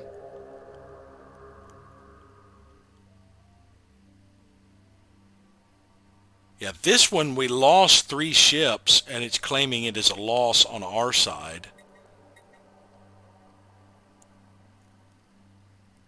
And this one we lost 4 ships, but it was a victory on our side. Oh, humans! The last haul, you would not believe it. I've heard that one before. We have a special offer. Inimitable technology only developed by the Racket Industrial Enterprises.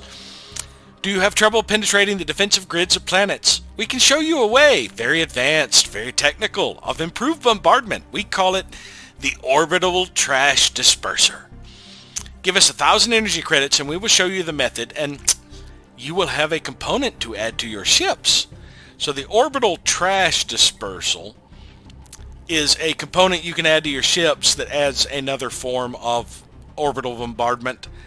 The only way to get it is through the Racket. I'm not interested in it as the United Nations of Earth. Even though I could pick it up, it would give the technology.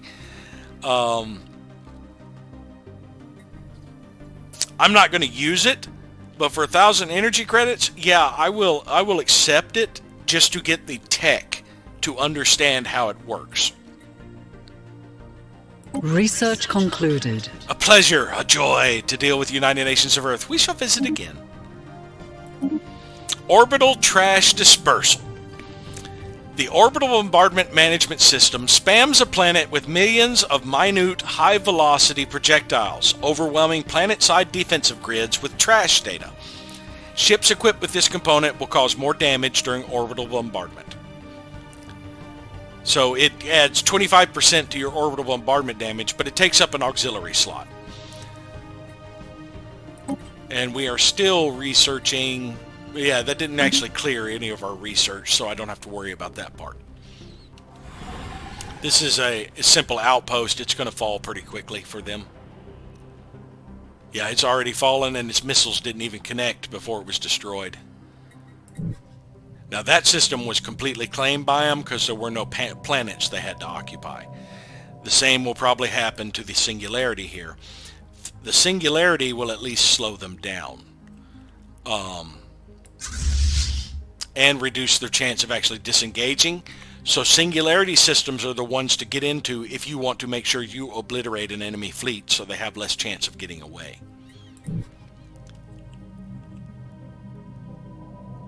Alright, we have made it back here. That one's merging to move with 6th Fleet, but for some reason it is going to take the wormhole and jump back.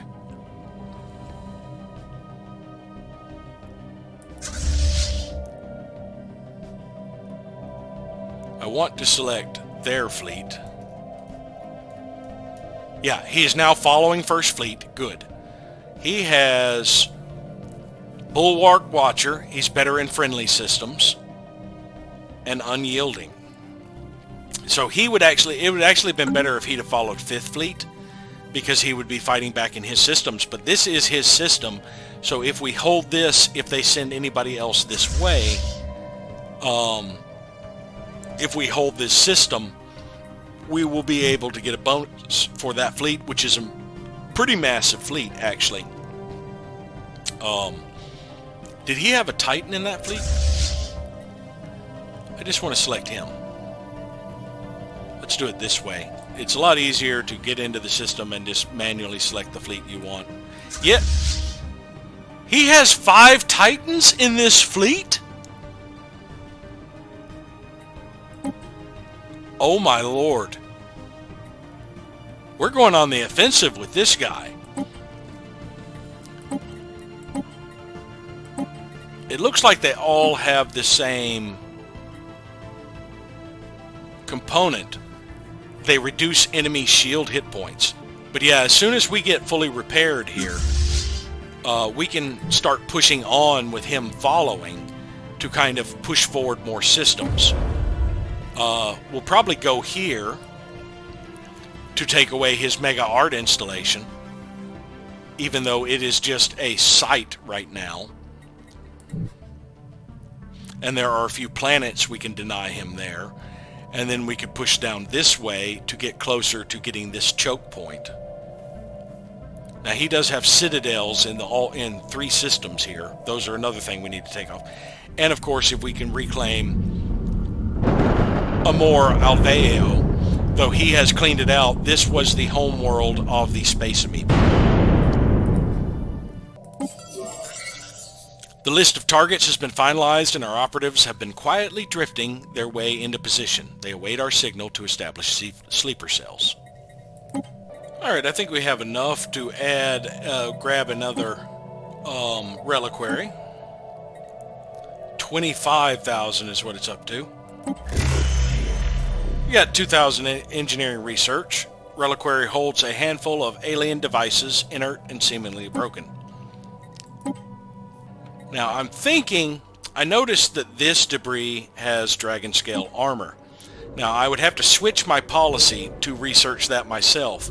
I'm thinking what I'm going to do is after I finish this one, I'm going to reroute so I only get those 2. Because you get 10% of the value of the ships from scavenging, and I need the alloys. After I get those 2 and have only that one left, I am going to give it to the scrappers and see if they give me the trace of dragon scale armor as an option. It's going to be the last one I go for anyway, so. Where are you going? Moving to the Yawn system. Oh, the Hazar are generating troops there, and they're going to the Yawn system, which is... where? Right, they lost that singularity.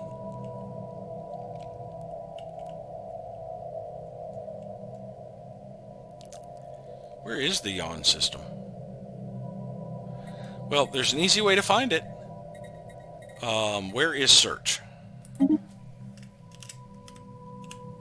Yawn system.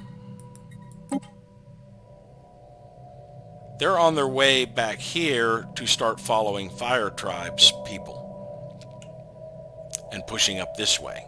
Yeah, you gotta close that out before you start trying to use the arrow, keyboard to move around. Oh, the Alvathari has a fleet called the Deluge. There's one other fleet I saw around here that the name kind of cracked me up. What was it? Let's see if I can find it again. Oh, yes. Over here. The Pirax fleet. It is called Uberic Terror's fleet, and they have an Uberic as the mercenary captain as the thing. That's just adorable. This cute little guy is the Uberic Terrors. But yeah, that's a mercenary company that he's got hired, basically. That the Pirac is sending up around this way to start claiming territory. I just thought that was cute.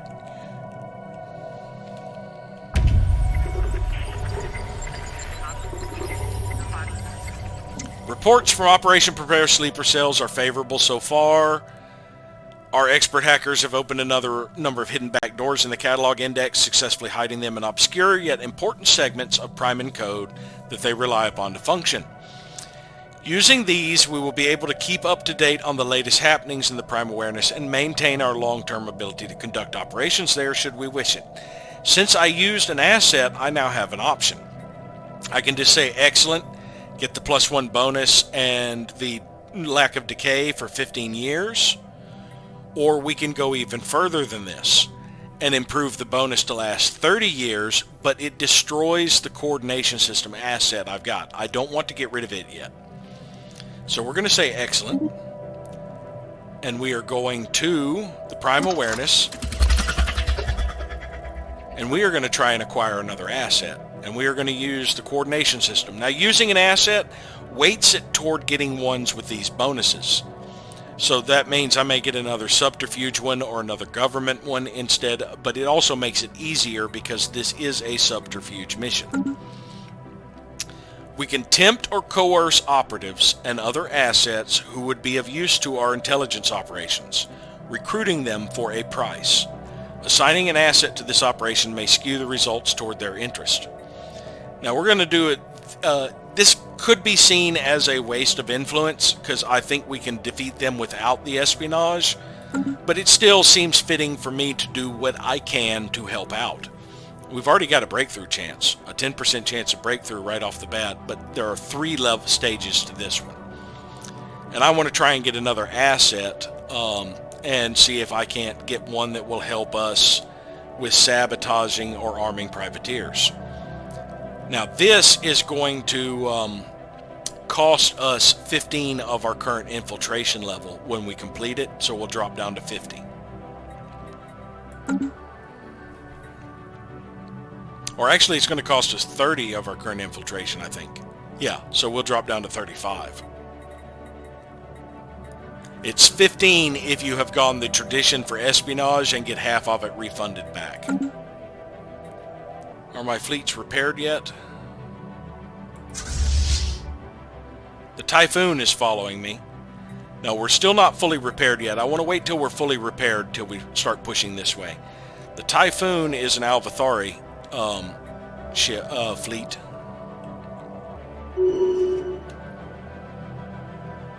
We have fleets in transit. Interstellar debris analyzed.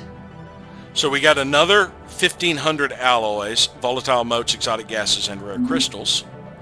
5th Fleet is repaired. 6th Fleet is still repairing, I believe. We could open up our military fleets to see for sure. Yeah, there's a way to being repaired. We're at 100%. It's about to click over on the next day, I think, and then these fleets can start moving. We'll just go ahead and start sending 5th Fleet around. We want to intercept over here. And then when 6th Fleet is done, I will have it follow 5th Fleet.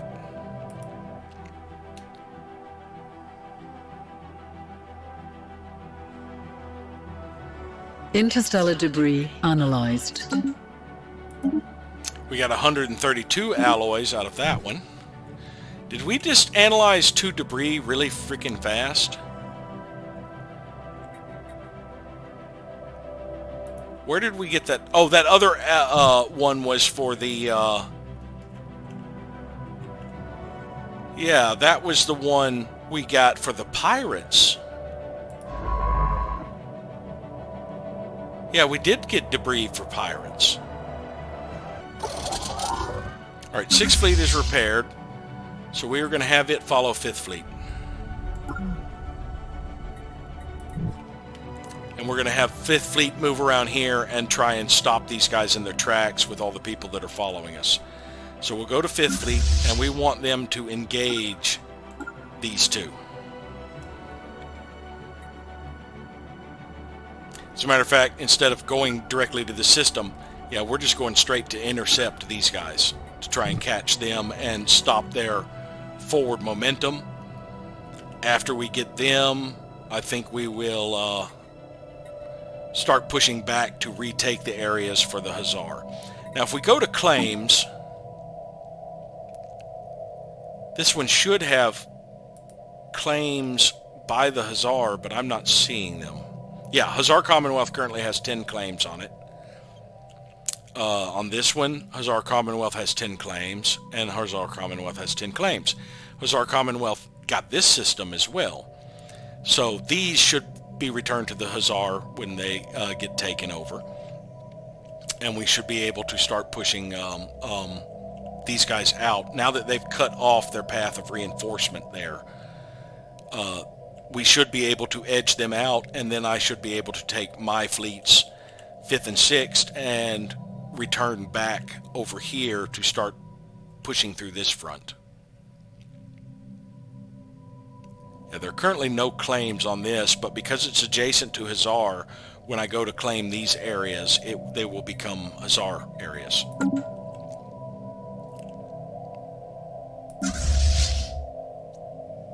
You guys not repairing?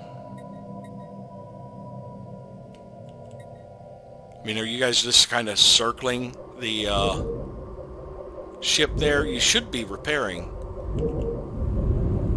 I'm not seeing any regen stuff on there, but I know that this fleet, I mean the Ararat, no, it does strike craft damage, not regen.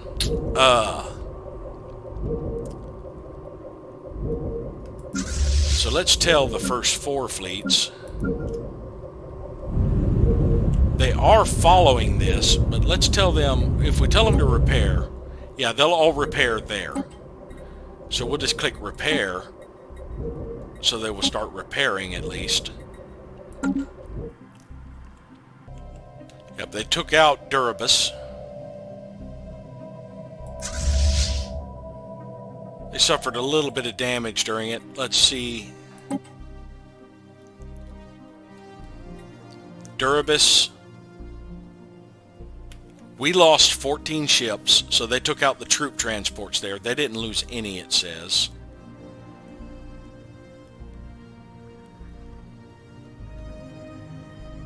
Battle on Gatilpu 2. They lost 4 armies. We lost 1. And they claimed it.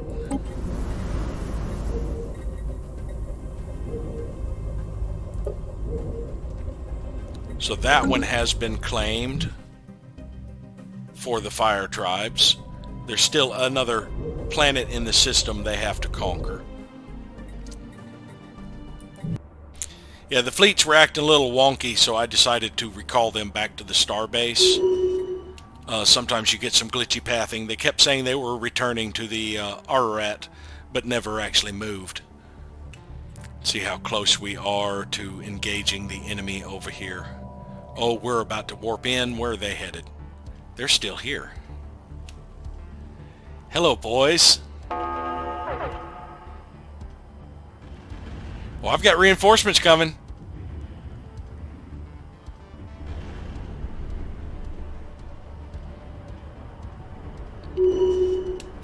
Research concluded. Through hard work and experience, Bunak has become intellectual.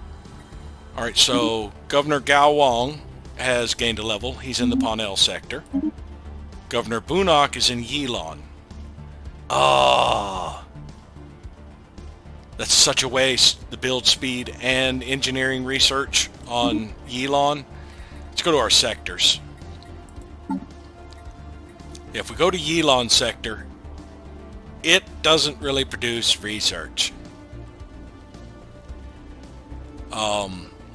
We do have another system that has research and shipbuilding. Let's see, Sugalia. No. Click it here. Sugalia has research worlds. New Jamestown is a research world.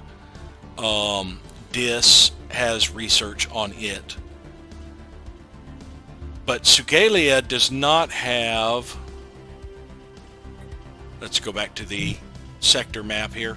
Sugalia does not have any shipyards in it, I don't believe. Ah, Lawam. It has Lawam.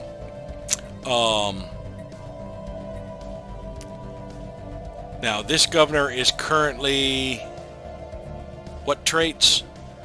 Resilient and righteous. That's Jean Moreau.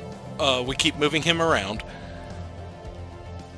Man, look at all those weird numbers going along there of all the species on there. So Sugalia would be a better sector. Even though I want the retired admiral for the build speed here. All Yilon really produces is food. So the intellectual is wasted there. So I think I will swap him out here and put in the Yilon sector, move Jean Moreau. Or Jean Moreau. He gets moved around a lot. Yep. Alright, so 5th Fleet is has a whole bunch of fleets with it now. They've all warped in, so we should be able to stop them here. Alright, we finished the second extraction patterns and are working on the second assembly algorithms.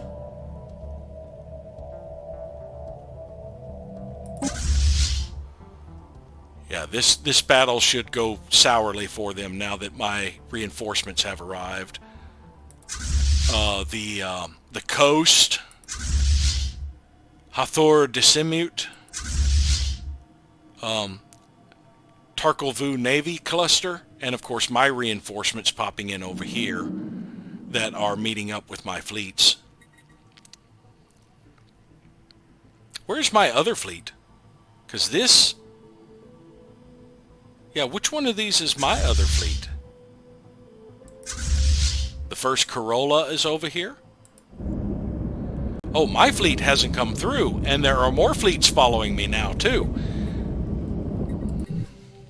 So after we push them out of here, and push them back and reclaim this area, I guess 5th and 6th will help lead the charge up this way, kicking them back this way.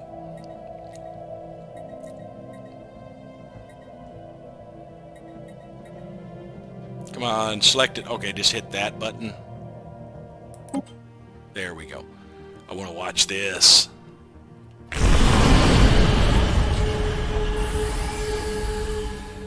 The Evzorak have started on a science nexus in the Mura system. Who shot? You? That battleship? Look at that beam of light. Is that hitting the Joan of Arc? Did you hit my ship? No, you're going underneath it. You hit something else near me. You were probably shooting at this guy and missed.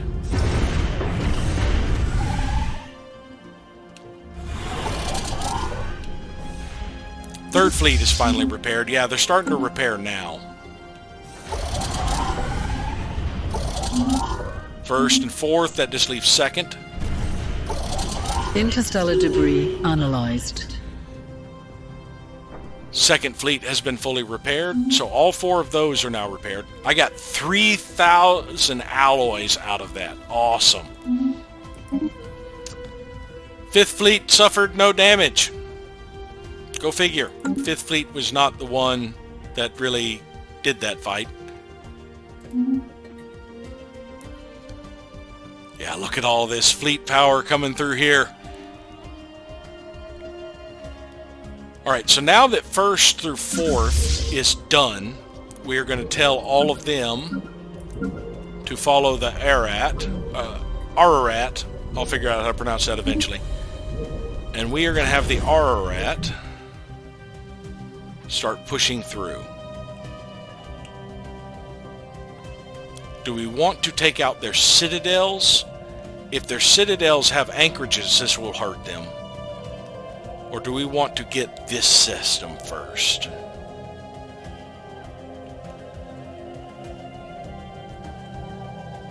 Let's go for the citadels.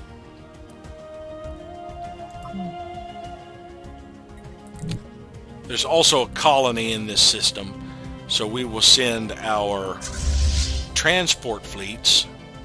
They are also following the Ararat, so hopefully they will, once the system is secured, go over and take Minima. And the science ship has just finished its research, so I'm just going to tell it to stop at researching this one. Let's, it's already started. Okay. It's only 1%, so let's stop it and then tell it to scavenge that project. After it scavenges that project, it's going to be moving into this next system. And we'll just have it start here.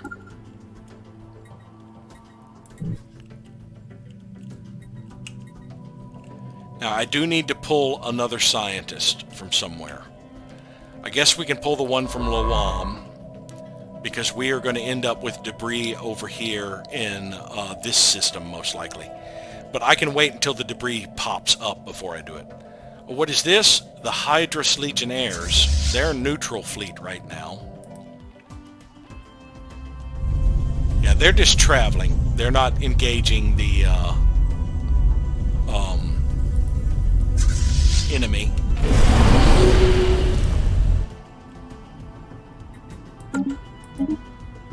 Alright, we lost.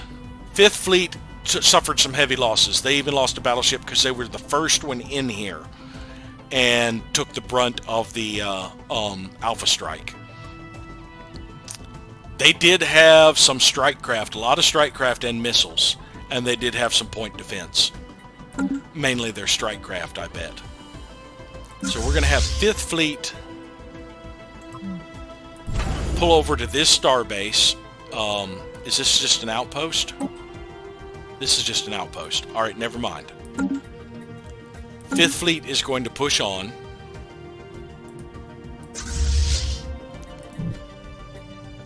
And retake the Singularity, because I believe this was a starbase, or was this also just an outpost? This is also just an outpost. So we are going to take that Singularity and push on to retake this base to repair at. So we're going to be suffering some losses again, but that happens in war. Can't always keep all your people, unfortunately. So the Durabus system has shown up. They lost 42 ships. I lost 6. I say that's a good trade. Me losing 6 ships for 42, but I think the report said I lost more than 6. Yeah, 9, 7, 3, 2. That's more than 6, people. Get your reports right. Okay, it did not generate debris for that fight. Knowledge is the key to the universe. Got cell revitalization 3. We are now working on aggressive conditioning, the first rank of that.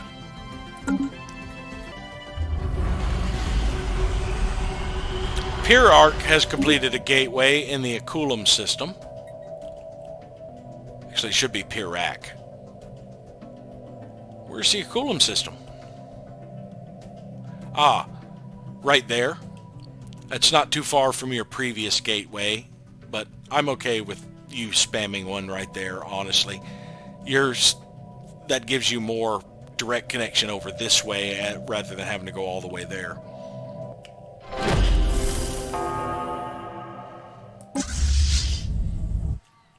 Alright, we've immediately engaged this outpost. It should not take long to drop. Our deep cover operatives have stepped up their surveillance on potential targets. We've already got a breakthrough chance for the next one.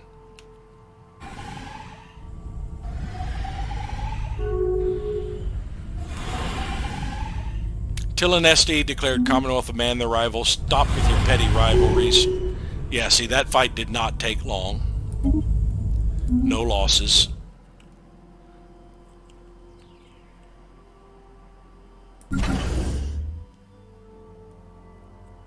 Alright, the Ararat is already engaged that citadel.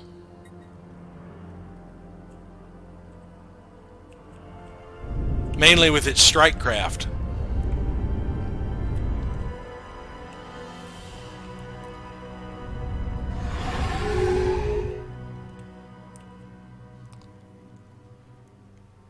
If Zorak has ended their rivalry with the Tazekians, One thing I wanted to highlight here is this habitat is still going to take almost 2 years, about a year and a half to finish completion. Well, I'm already down to 6 available jobs, and I will be getting another pop in about 6 months, which would drop me down to 5. And when I have the economy to handle this level of overbuilding, like I said, I like to keep 6 available jobs to help with the immigration pool. So what I can do is go ahead and add a mineral purification plant that's going to add 1 more job and boost it up and delay the upgrade of the habitat, because all this is, I've already spent the resources for this. All this is going to end up doing is allow me to build more districts. It's not going to give me the jobs that I need now. So I will push that up. The same thing goes for Masteries of Nature. This Mastery of Nature I delayed to build the exotic gas refineries and a city district. And now it's down to 1 day left, so I'm not going to bother delaying it before I start on these synthetic crystal plants next to keep the jobs available at 6.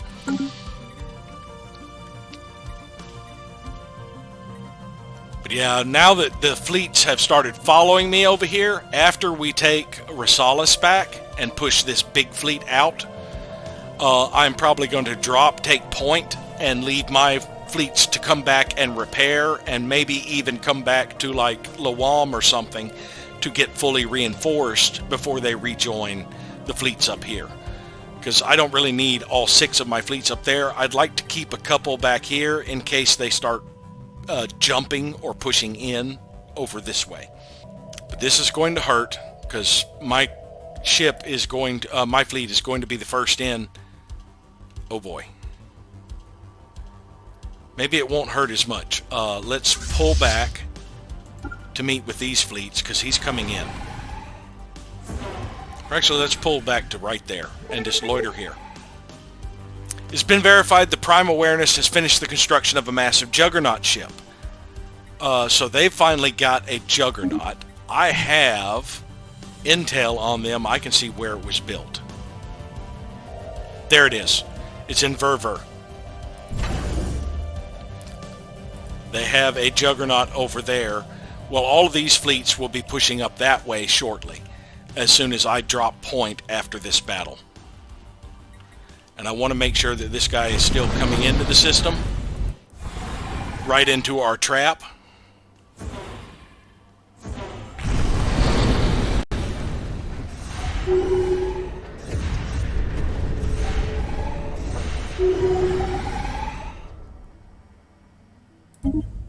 So the Juggernaut took this citadel with absolutely no damage. I think the brunt of the damage was sustained by this Hazar fleet that preceded us. So I think I'm going to have the Juggernaut actually enter orbit of the citadel. And I'm going to go ahead and tell my transport fleets, instead of following, to go immediately to this colony so that we can claim it.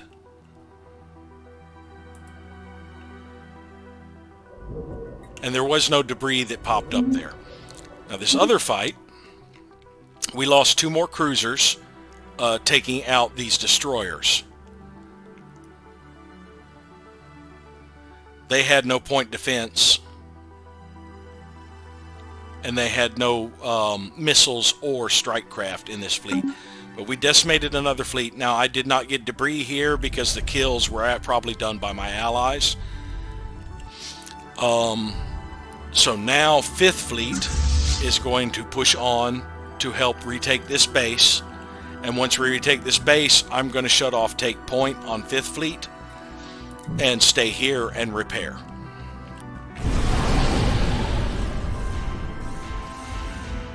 Interstellar debris analyzed. All right, we got 335 alloys out of that. Now there's only 1 debris left. So I'm going to go ahead and contact the scrappers and see if they will salvage this debris. It says that they will deliver salvage technology or materials to us in 60 days, 90 days. So maybe it depends on our policy, this is my test to see if they give us the technology without me having to change my policy.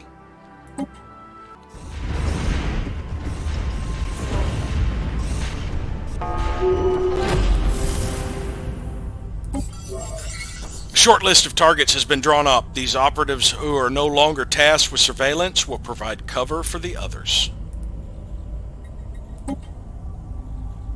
We have Avterian refugees fleeing the Tezekian hive. They were on this planet. Yeah, so the Tezekian hive actually took over that planet, and unfortunately, because they are a Gestalt consciousness, they end up purging anybody they can't assimilate. So some of their refugees fled to New Coventry. And now my massive fleet of allies here is about to take on this citadel.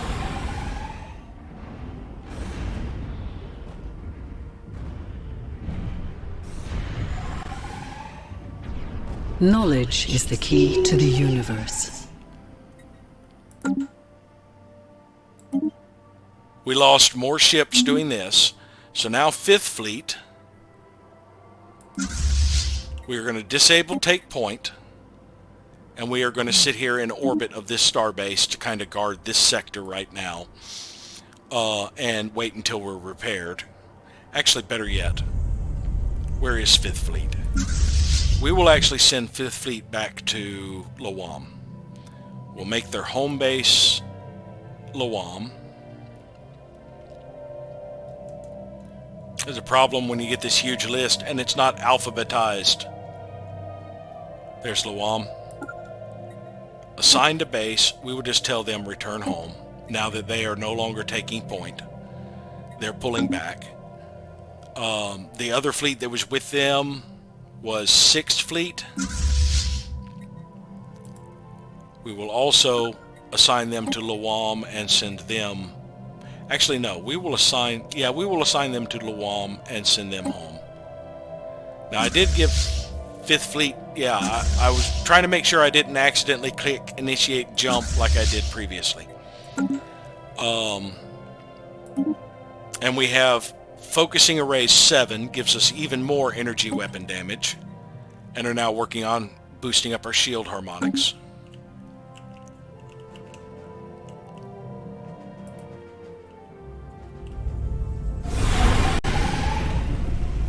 Alright, they pushed them out.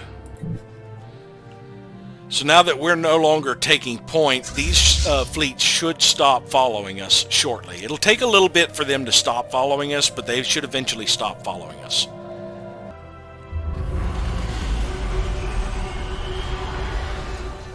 The Hithians have constructed a gateway. I think that's the first gateway they have built. Now let's check real quick the fleets that were following 5th Fleet if they have ceased. Yes, they are currently no longer following 5th Fleet. So after they get done repairing and all, they should rejoin the rest of the battle.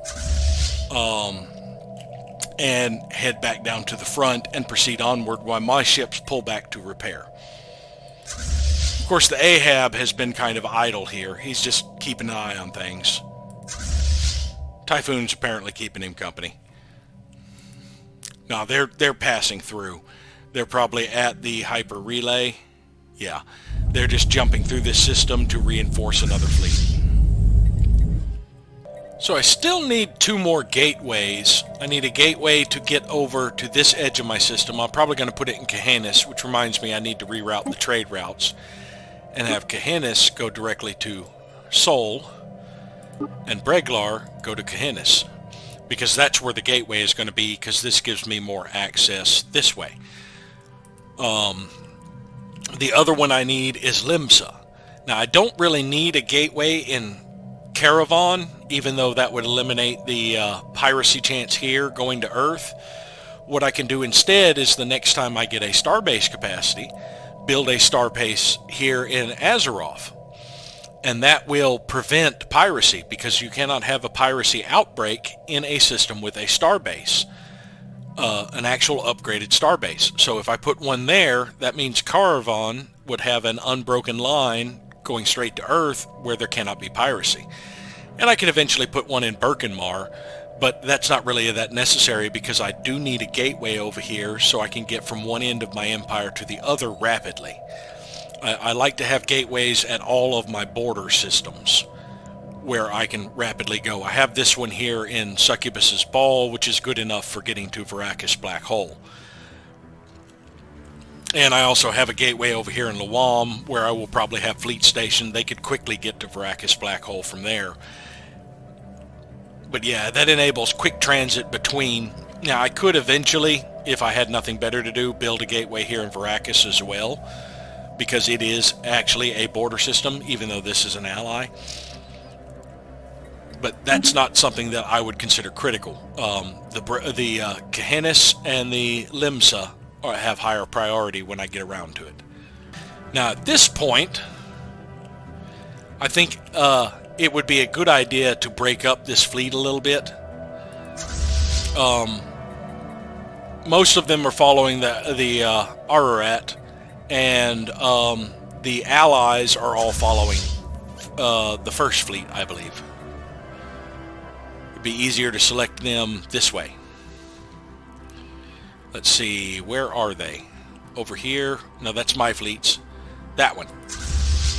No orders currently, but I believe first fleet is the one on... I can actually do this easier by selecting my military fleets. First fleet is the one on Take Point. So I could take second fleet and send it over here to swipe these systems that don't have star bases in it, because it could do it fairly quickly. And just start claiming these and cutting off potential of reinforcement. Hit that one, and then come up to armor. And I think I could take another fleet with them just in case they run into problems, like say third fleet, and tell third fleet to follow second. As soon as I figure out which one second is. 49.3. That is second. So I have those two cut around that way, getting this area kind of thinned out, and then they can push down this way. They might run into resistance here, but the fleets down here are kind of reinforcement fleets. They're not going to be that strong. So I can have them sweep down this way, cutting out the backside, while the primary group pushes on this way. And I could actually have fourth fleet go ahead and claim this system. No route for the selected system.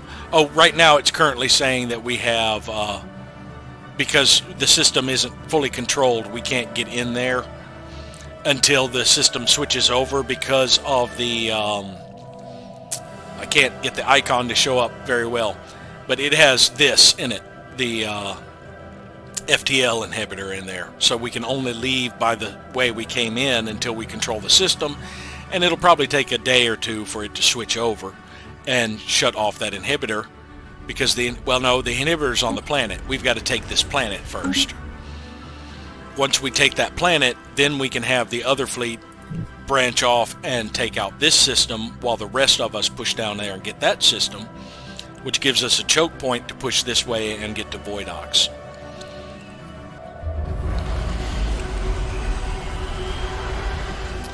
The Pirac has completed a gateway in the Obrium system. Yeah, they're at least hopscotching with theirs every few systems instead of adjacent like the other, like the Tezekians did. But honestly, you don't need that many gateways. You need gateways around your major trade hubs, places that have things that are collecting trade, like Trimus for me, and you need one in your home world to get those trade hubs over there. And then you need gateways at your borders to be able to rapidly get to your borders, and gateways at your major construction yards to be able to get reinforcements out quickly. Other than that, an occasional gateway in a system that has a star base that is collecting trade that isn't collected by another major trade route Like having the gateway here in Lawam allows the trade from Lawam to go in. Now, Efrov I didn't need to worry about because it has an unbroken line to get to Succubus's ball. Another good place to put gateways is wherever there are wormholes or L gates. Alright, we did not get the dragon scale armor from them. We just got a little bit, so that was a bit of a waste.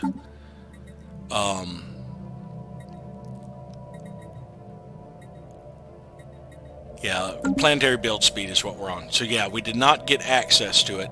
I am going to need to change my policy if I want to grab the dragon scale armor. Right now, I need the alloys more than I need dragon scale armor. I'm not that worried about it. If one of my allies manages to salvage dragon scale armor and research it, I might be able to get it through the Technologist Alliance. I don't know if it will only become available if you do it that way, or I could steal tech with my next thing, because I do know they have a technology I don't have access to. A better thing would be to save up my influence and do a steal technology from them while they still exist so that I can get that. But now that was the test, and I know the scrappers will not give you the tech unlocks while you are on salvage materials. Fourth fleet is idle. As the operation nears its conclusion, Spymaster Slugardeb has moved to secure our new asset within the Prime Awareness. Our remaining operatives are poised to facilitate any cover he may need. And that should happen tomorrow. Our spy network is now bolstered by access. Spymaster Slugardeb reports from the Prime Awareness a successful execution so far. Our spy network is now bolstered by access to part of the network on which the Prime Awareness operates. Should we wish to obscure our movements against the machine entity, send it false information, or otherwise interfere with it, its own protocols may now be weaponized against it. So we got a research database. Oh, that is perfect. So if we go back to the Prime Awareness, the research database tracks both the progress and needs of the research facilities of the planet. It is subterfuge and technology, which is exactly what steel technology is. So it will be great at steel technology. Now I do need 100 influence to pull this off. And it requires a minimum of a 40 infiltration level. I currently have 50 and it'll be climbing. So we are going to do a steel technology next. It will take me 4 months to get the influence, so that'll probably happen in January when we start it. And that way we can get that technology we know they have that we don't. Oh, they're moving up a fleet.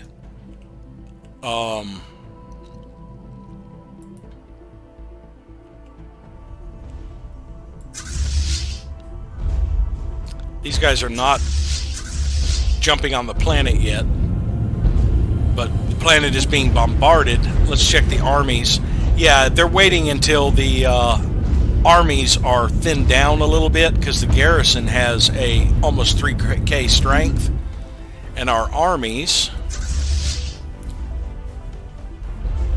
only have about 600 strength. So yeah, we'll be bombarding the planet for a bit before they're ready to go down. Let's actually take second and third and change our minds.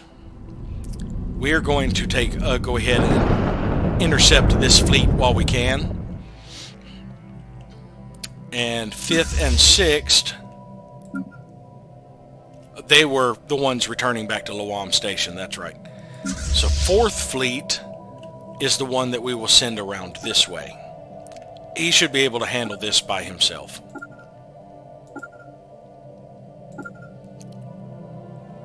And to push to there. And these two fleets might be able, after they capture that to knock out this citadel. But as soon as we get this system claimed, we need to push on to here to cut off their reinforcements from that direction. That one has a Titan. That one does not. We do not want these two fleets to merge up. We want to keep them weak enough that we can handle them. Now, these two fleets are double that capacity. They should be able to handle them. And you are moving to the Monboth system. Where is that?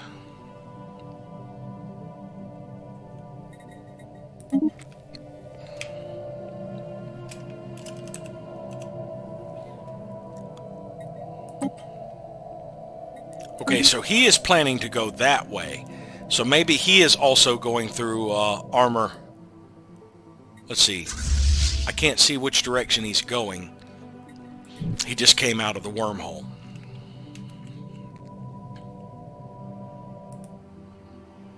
Alright, yeah, he is going the same direction we are. So that should assist in clearing out our armor Alveo. It appears the Hazar claims leaped over the fire tribes and jumped over here, and there is a pretty big battle going on here. It looks like the Tazekian Hive are losing. There's actually at least one Titan here.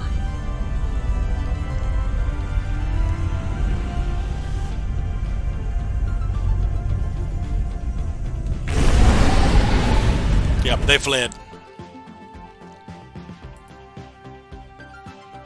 There are more fleets amassing here, but it looks like right here is going to be a pretty good choke point for a while. These guys are going to attempt to retake that. That means that they're pushing their reinforcements down that way. And we should be able to cut them off back here and cut off a lot of their support.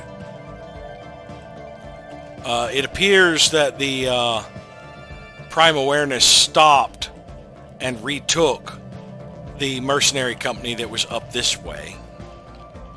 But the Prime Awareness does not have any in our territories. They haven't jumped over this way. That was one thing I forgot to check. Let's go back and look at their ships that I have visual on. They do have jump drives. Now, their entire fleet may not be equipped with jump drive because they have a bad habit of not upgrading old designs. Well, that's one of the... here's a 2. Let's check that one. Yeah, that one has jump drives. They actually did give jump drives to appear. It appears to all of their current ships. A lot of people are abstaining from this. If everybody who is abstaining opposed, it might fail. Right now, the only person opposed to it is the one who will suffer from it. Now, after this war, I don't believe I can do it now. Let's see. Proposed subjugation, we must be at peace. I think I'm going to make them a protectorate. That way, the next time the Zac plot makes the mistake of deciding to pick on them, the entire Federation will come kick their butts.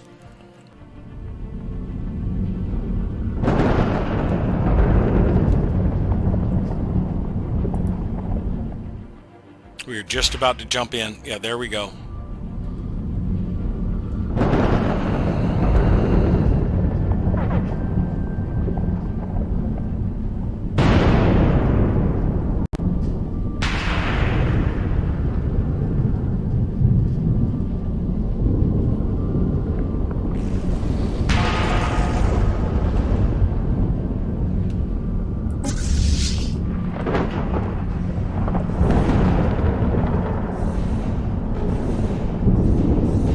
Well, I already lost a battleship.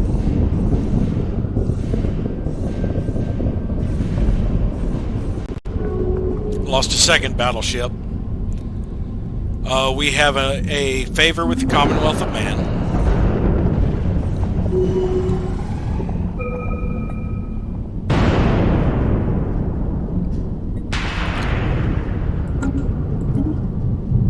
Alright, so we lost 2 battleships, cruisers, corvettes, destroyers.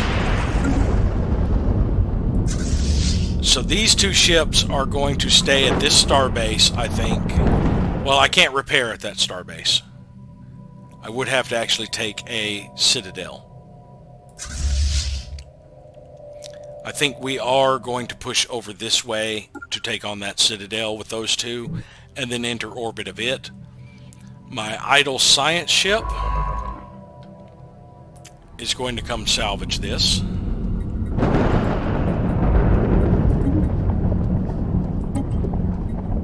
That also has the Dragon Scale armor. And I do have the influence now to start that operation. So we're going to go ahead and do that. And we are going to use the research database. That makes it fairly difficult.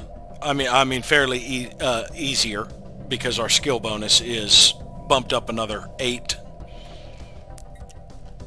Our operatives will infiltrate research laboratories and systems, providing our own scientists with the answers they are looking for. Now, there are 3 stages to this, and we currently do not have a chance of success. But we don't have any real chance of failure. I mean, complete failure. Our lowest result will be at least a 2, so we will always get at least 1 insight out of this and progress forward. But we're going to have to remain here bombarding this system until we are ready to take it. We've got one of the Aegis down a little bit. We've actually got them down a little bit, but it's going to take a while to whittle them down to the point. They have a lot of armies on here.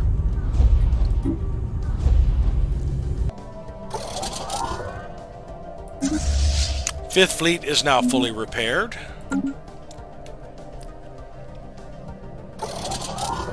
And Sixth Fleet is fully repaired.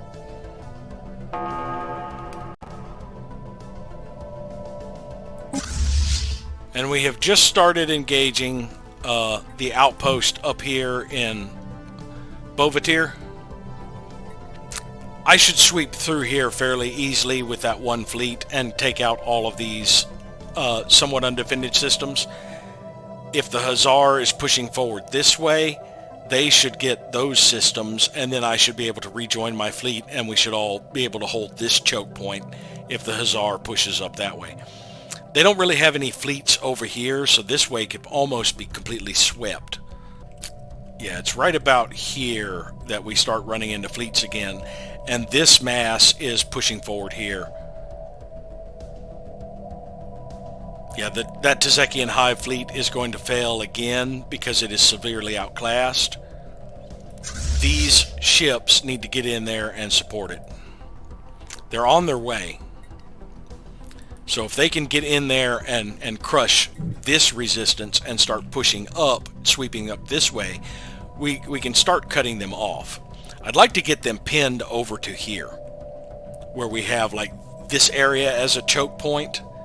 And then, of course, the only way they could go is through other empires up that way, who I believe have their borders closed to them because they don't like them. And then we could get that area kind of smashed out pretty easy and just start decimating them. Oh, I forgot to return to the combat. Oh, we were just taking an outpost. It wasn't important. Engaging hostile station. League of Brian States has declared Prime Awareness their rival. Garanshu has declared them their rival.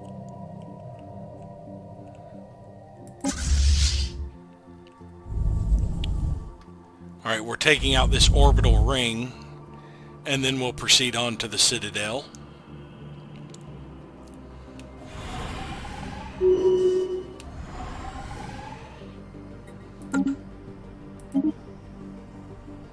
We lost one destroyer doing that.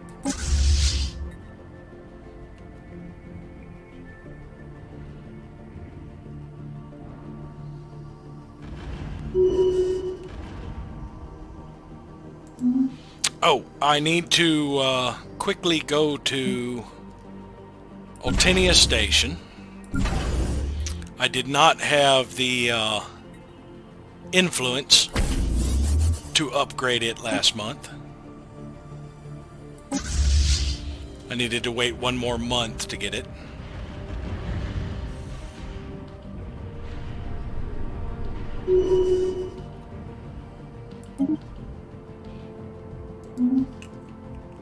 Alright, we took the outpost here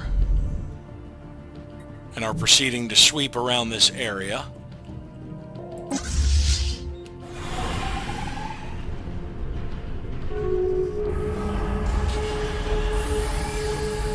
Fire tribes of Kel have started a science nexus in Magam. Hithians are in a research agreement with the Tillanesti.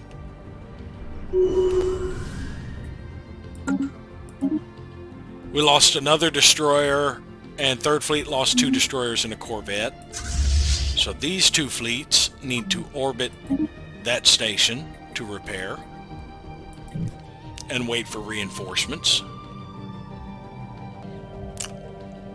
We have gotten our first Titan to finally show up. The Enterprise.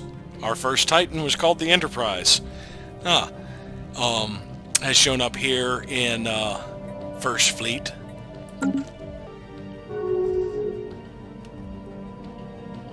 The Hithian have declared Prime Awareness their rival.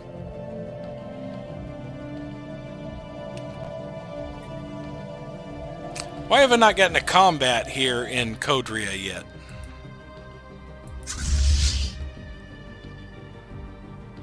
I'm surprised you haven't already engaged that station.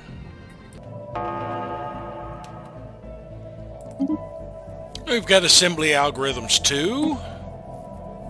Apparently I disabled auto research. What do we want to work on next?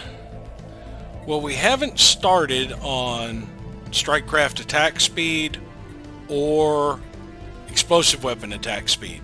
And there's also explosive weapon damage, I think, that hasn't shown up. I rely pretty heavily on strike craft. Let's get those heat recyclers online.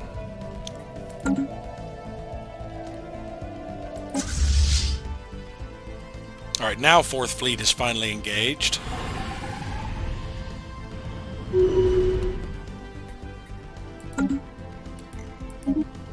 No damage. So Fourth Fleet is going to continue to sweep around under there. This still remains a Prime Awareness system because I have not taken the planet. Have a quick look at that planet.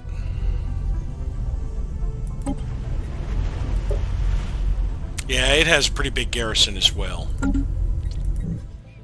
I think after we're repaired, we're going to turn around and get in orbit of that planet to do some bombardment, and then Fourth Fleet will probably join us. Ally entered the war. The Zuafan Ancients has declared war on our ally, the Urzo organism. Consequently, we're now at war with the Zuafan Ancients. They declared war on the Tezekian Hive.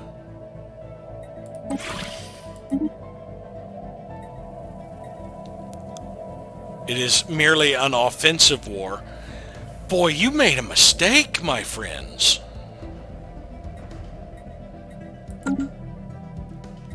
You made a big mistake. What do you have? 66k. Yeah, you've made a mistake.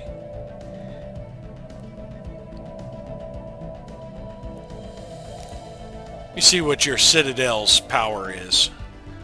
50k? My Citadels are bigger than yours.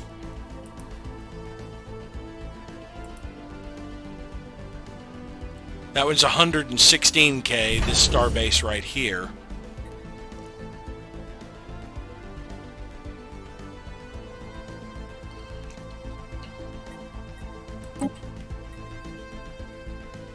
Now their outposts have a lot more power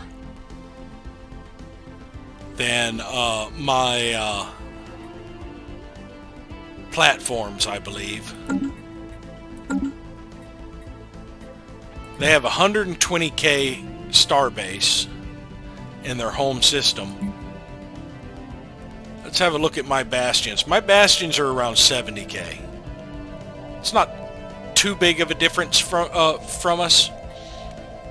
I think I know where 4th and 5th Fleet are going. They're 70k altogether. Alright, so we are going to send 4th and 5th Fleet up here. There's gateways there, so we can get to there fairly quickly.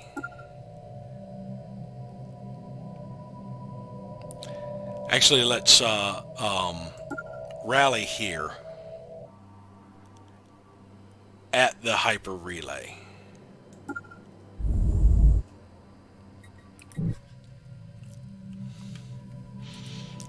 And then we'll see where to go from there.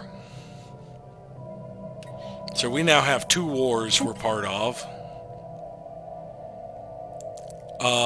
They are seeking to humiliate.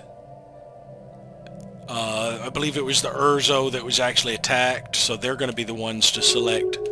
They selected humiliate as well.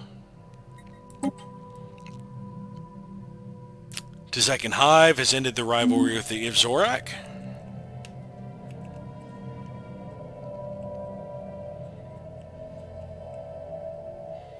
I wonder how the influence is divvied out in a shared humiliation war.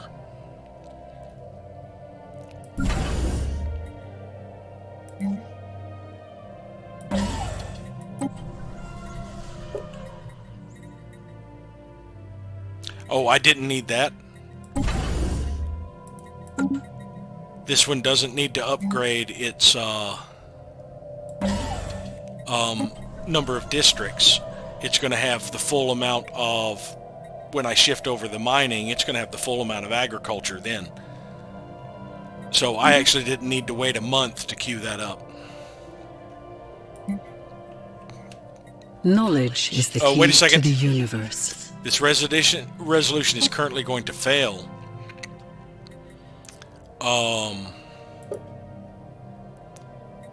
There are a lot of people opposing it right now.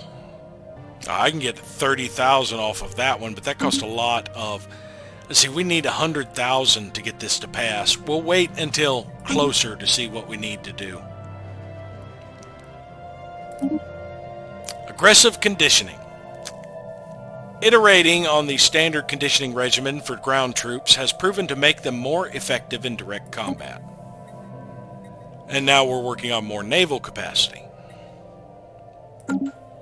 Interstellar debris analyzed.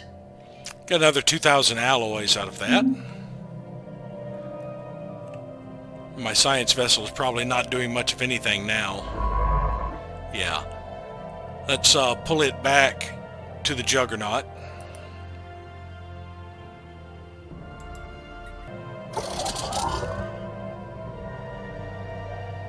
Alright, both of these fleets have fully repaired. So we're going to have them start bombarding Rational. So if an Ancient's actually pushed into Alvathari territory. Hazar has declared the Prime Awareness their rival.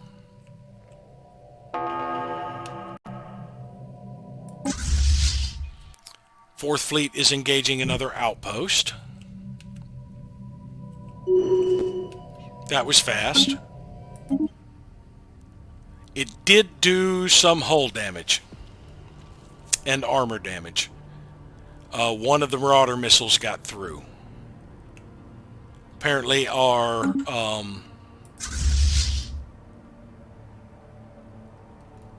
yeah, we do have destroyer pickets, but apparently it got through our picket. Our screen. That was the word I was looking for. He got through our screen. Alright, these two fleets are now ready. What are you doing, Mr. Wavebreaker? You're moving to the Bithia system. You're moving down that way the same way I am. Alright, so 5th and 6th.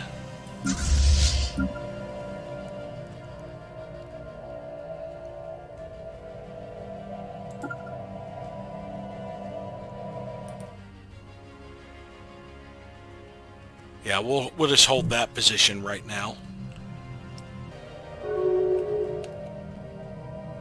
League of Brian States is in a migration treaty with the Hazar. And the resolution did end up passing, the military sanctions. Now we have some people in violation. Let's see what they're suffering. 10% naval capacity and diplomatic weight from fleet power. Next up is the ban the sentient slave trade. Good, that one's gotten all the way up to the top.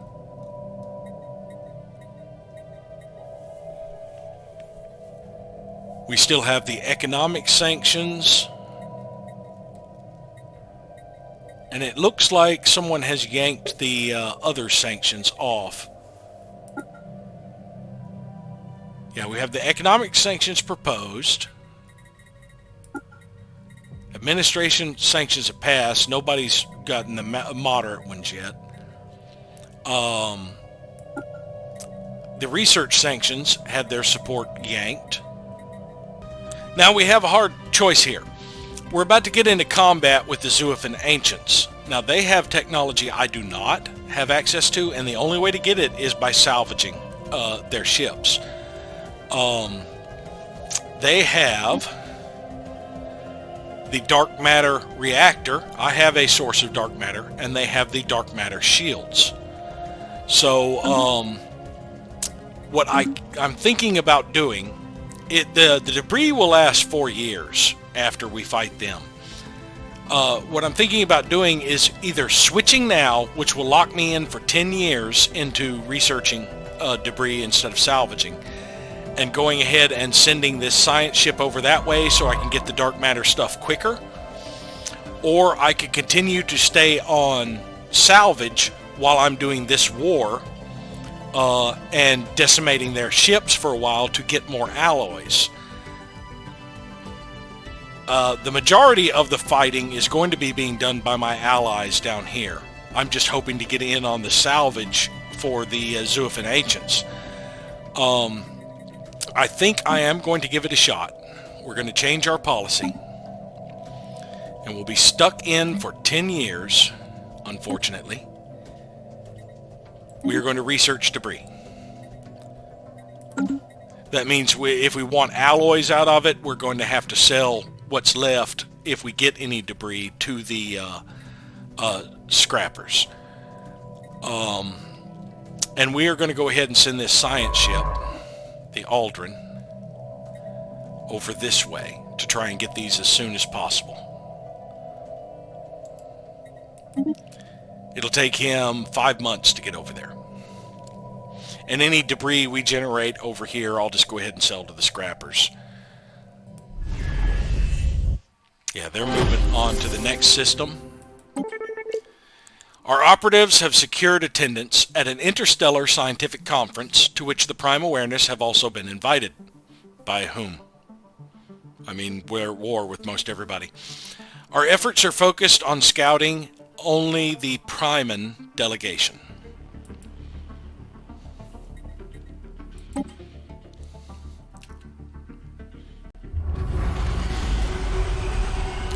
The Hithian have completed another gateway. We are engaging another outpost over here.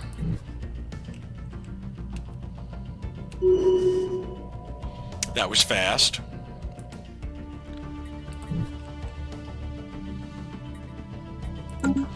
After we get...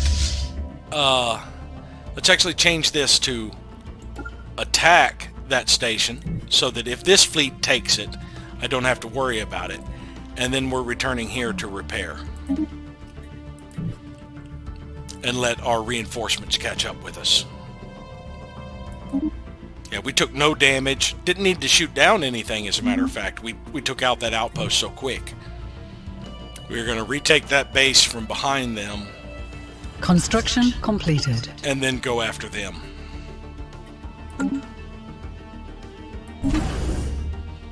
Alright, this one finished an upgrade.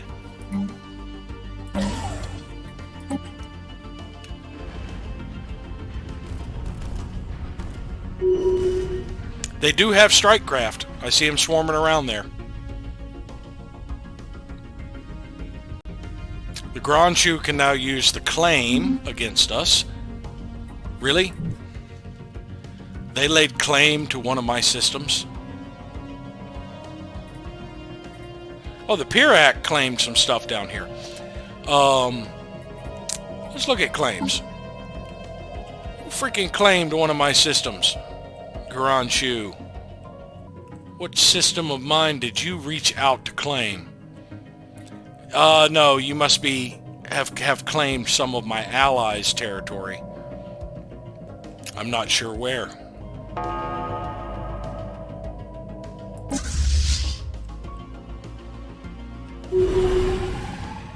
That was fast.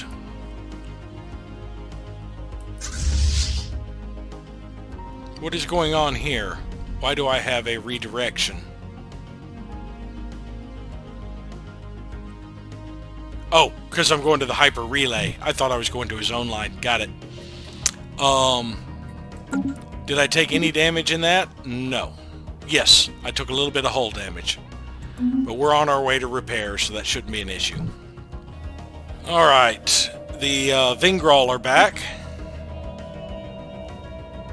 They want to trade specialist pops for their technicians. No, I'm not interested in getting rid of my specialist pops.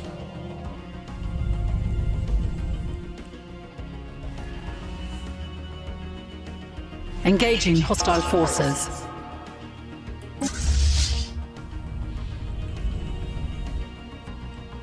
Yep, hostile forces came through here before I was ready. There's only one fleet here.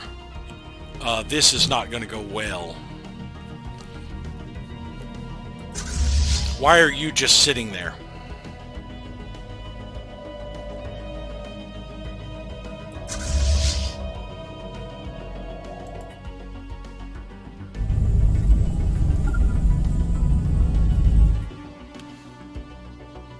Yeah, we were already wounded. Research concluded. Got Shield Harmonics 4, now working on Focusing Arrays 8.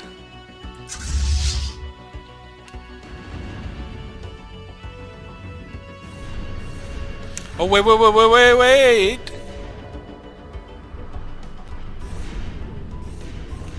We are a little more evenly matched than I thought.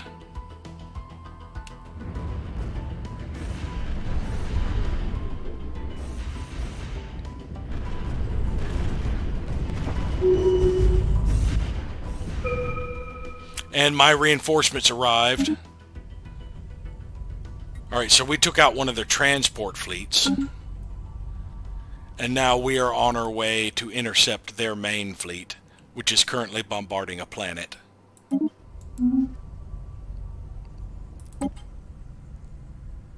And there is all the dark matter stuff we need off of beating up those ships.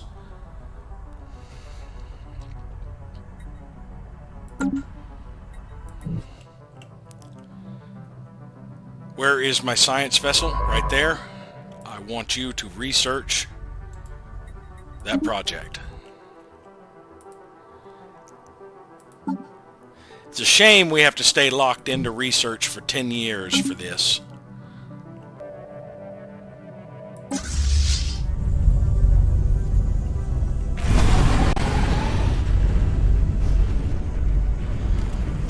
Oh, I overshot my maintenance for a bit. Hang on a sec here. Oh, they ran away. Admiral Falatira gained a level. Oh. I hate that when I close one thing. He lost a lot of ships, though. Yeah, he lost quite a significant amount of his fleet. So we're going to take all three of these and send them back to repair before they resume the bombardment of the planet.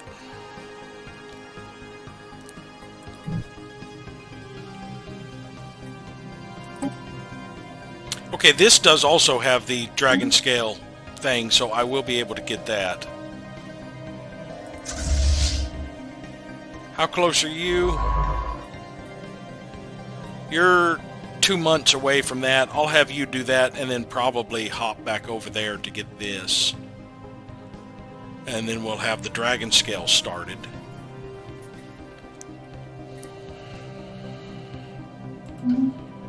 I guess this did work out. Or I could... Yeah, we could spare the Fahrenheit to go get this one. It will only take him 3 months to get over there. Here it comes. I want to look at the galaxy, the system map. Here it comes.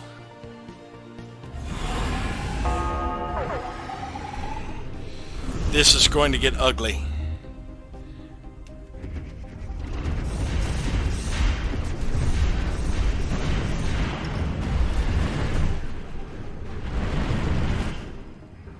They're going to work on the Citadel while they got a fleet on their ass.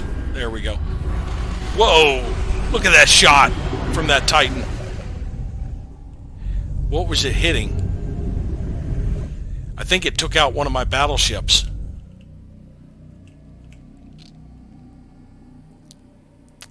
The Pirac has got another gateway.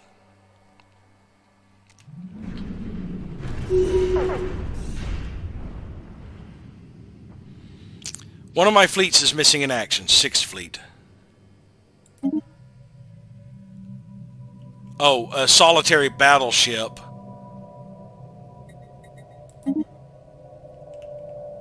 Yeah, a solitary battleship that was coming in as reinforcement for one of these 2 fleets ran away, basically.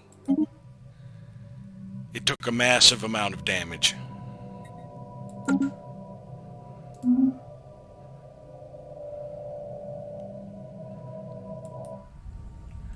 Yep, that's the problem when your reinforcements come straggling in. They might run. And they fled. Yeah, they basically screwed up and made this guy missing in action for 2 months. And then I'm going to have to reorder him to rejoin the fleet, I think. We lost 6 destroyers, 2 battleships, a cruiser, and 9 more destroyers. Now, let's look at their weapon loadout. They actually did shoot down some of my strike craft and missiles. I shot down some of their strike craft and missiles. Some of their missiles got through. None of their strike craft appear to have gotten through. So we eliminated all of their strike craft. As far as we go, yeah, our torpedoes got through, our missiles got through, and our flagella and strike craft also got through. So yeah, we did pretty well against them. Now we've got even more debris over here with the technologies. So as soon as my science vessel, wherever he may be, right there, finishes that one, he's going to come over and research that project. Now these fleets are going to sit right here and repair, I think. Waiting for their reinforcements. Now we do need to keep an eye on our science vessel. It's going to be hung out to dry, but his fleets are going to be gone for at least a month or 2, just like ours are. So I have a feeling that we should be safe to get that debris and get repaired before we have to worry about him showing back up. And then we're going to push through and occupy his systems to end that war fairly quickly and humiliate him. 2nd Fleet is now fully repaired.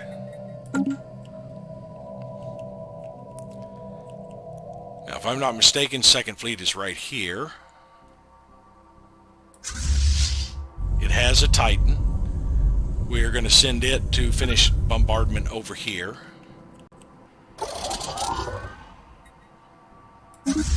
Third fleet is repaired. We will have it assist in bombardment.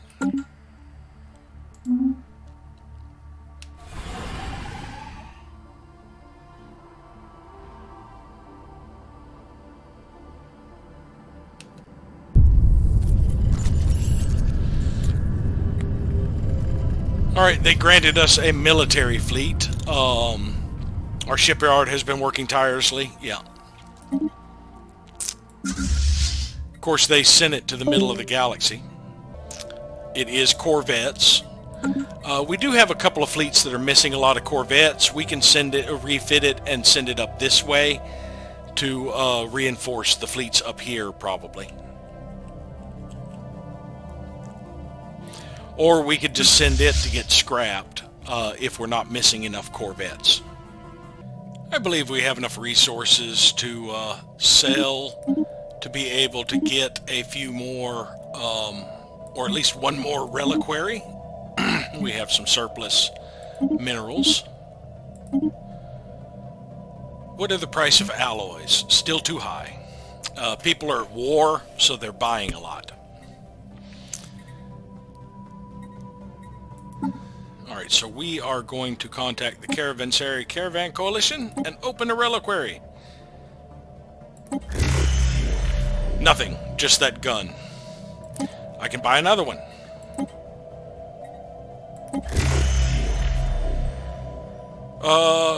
The reliquary contains a full complement of dress uniforms. Unfortunately, they were designed for a species with far more limbs than is common within the United Nations of Earth. The material might be repurposed, however. And I don't think I'm going to be able to sell these consumer goods for enough. Nope, can't buy another one right now. So how much longer until we get this? He's already started on it. 53 days, 2 months, and we will have the first debris done here, and then we will be in here working on this one. Looks like 6th Fleet, 9th Fleet is about to merge with 6th Fleet. I think that other one was also merging with 6th Fleet. I'm not positive. Let's see. It was a Hornet. There are Hornets in 5th. Wrong 6th Fleet. There are not Hornets, so it was merging with 5th Fleet. So when it returns, I've got to tell it to merge. And I went ahead, this one still hasn't done anything. Let's tell it to move. Let's set its home base to Yilon. Tell it to go home.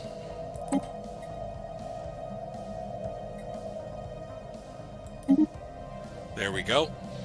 How long will it be gone?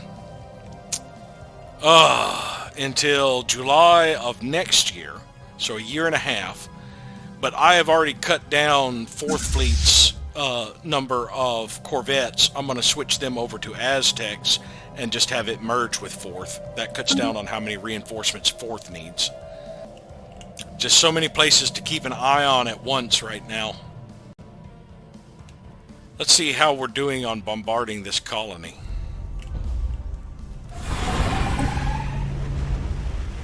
It's at 100% devastation. Still, we're still just slowly whittling down the garrisons, though. One thing I need to check, do they have... They don't have a planetary shield here, and it's a mining world. So this is without reduction to bombardment damage. Of course, I'm doing selective bombardment, which does less damage. So 4th Fleet is fully repaired. We will send them over to help bombard Rational. Garanshu has declared Prime Awareness Arrival. I thought they already did. You know, after you finish that debris, for now, come back to Lawam. Oh, damn it. I hate it when I click the wrong thing and deselect them. Kind of makes you want to hotkey ones you're trying to give orders to. Yeah, now you have an order queued up. The Ivzorak has entered into non-aggression with the Grand Shu. Oh, Their fleet's starting to come back.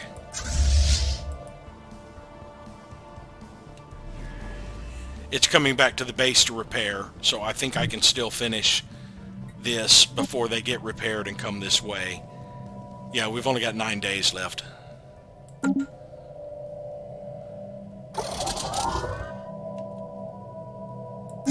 And 5th and 6th Fleet are both repaired.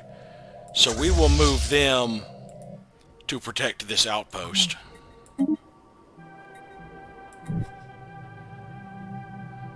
Interstellar debris analyzed. So we got progress toward dark matter deflectors, dark matter power, dark matter propulsion. 10% progress.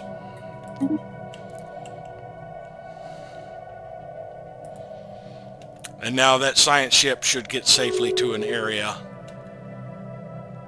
League of Brian States is in a non-aggression with the Garanshu.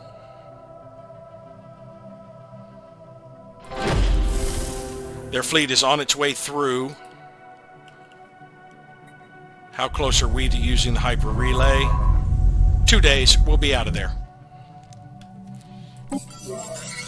One of our potential targets seems to have the kind of research clearance we need, and they are suitably impressed by our fabricated credentials. This seems to be our best one for now.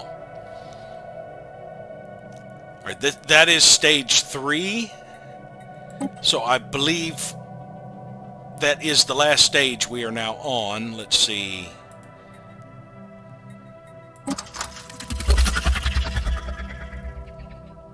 Yeah, we are now on the last stage. We still have our minimum result will be at least a 2 and will grant us insights.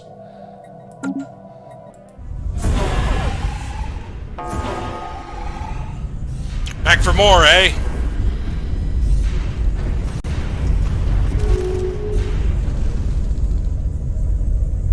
Citizen State of Vazuk has declared the Tezekian Hive their rival. Garanshu has declared war on the Prime Awareness. It is just a simple offensive war. So they will now be joining in. And I believe the Darbalin were on their side. The Darbalin are a bulwark under them. So that means they'll be pushing through this way, most likely. Or coming in through... Well, no, they have closed borders, I think, with the Hazar and the Fire Tribe. So they're going to have to push this way.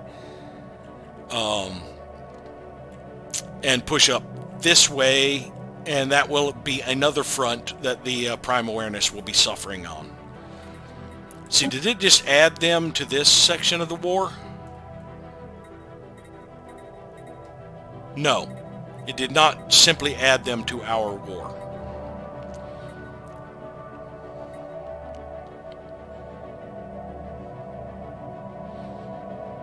They are suffering severe war exhaustion from us. We are doing well against them. Fire Tribes of Kel got another territory there.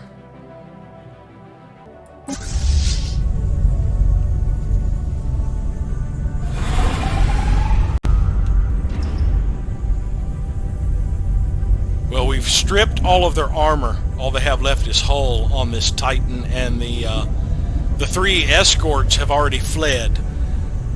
So we're going to see if we can actually destroy their Titan. But that will be after I do my... the hell is that?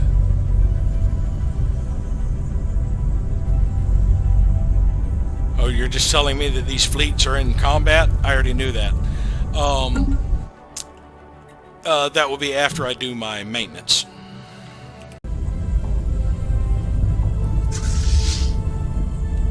Knowledge is the key to the universe. We have completed the research of heat recyclers. Circulating excess heat from weapons discharge in order to prime munitions as they are loaded increases the rate of fire of strike craft weaponry. And now we were going for matter compression, which is the first of the armor hit points. That one has finally shown up. So has the explosive weapon damage. But I think we actually want to knock out dark matter propulsion. Actually, we can let it come up randomly because we're going to get more progress from more debris here. So yeah, we'll let it go into armor hit points for now. That will help us out more in the immediate.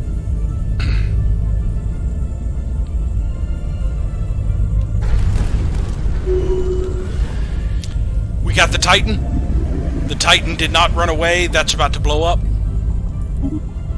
We got the Titan and half of the escorts. We lost quite a bit doing that, though. Yeah, they had some strike craft and all, but we took out their Titan.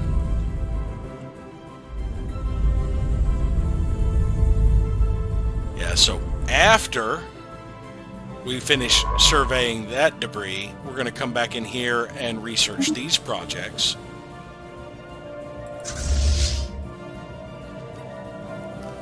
Alright, 11th is merging with 5th. Let's select 5th and send it back to repair here. 6th we also want to repair. And this 5th and this 6th need to merge.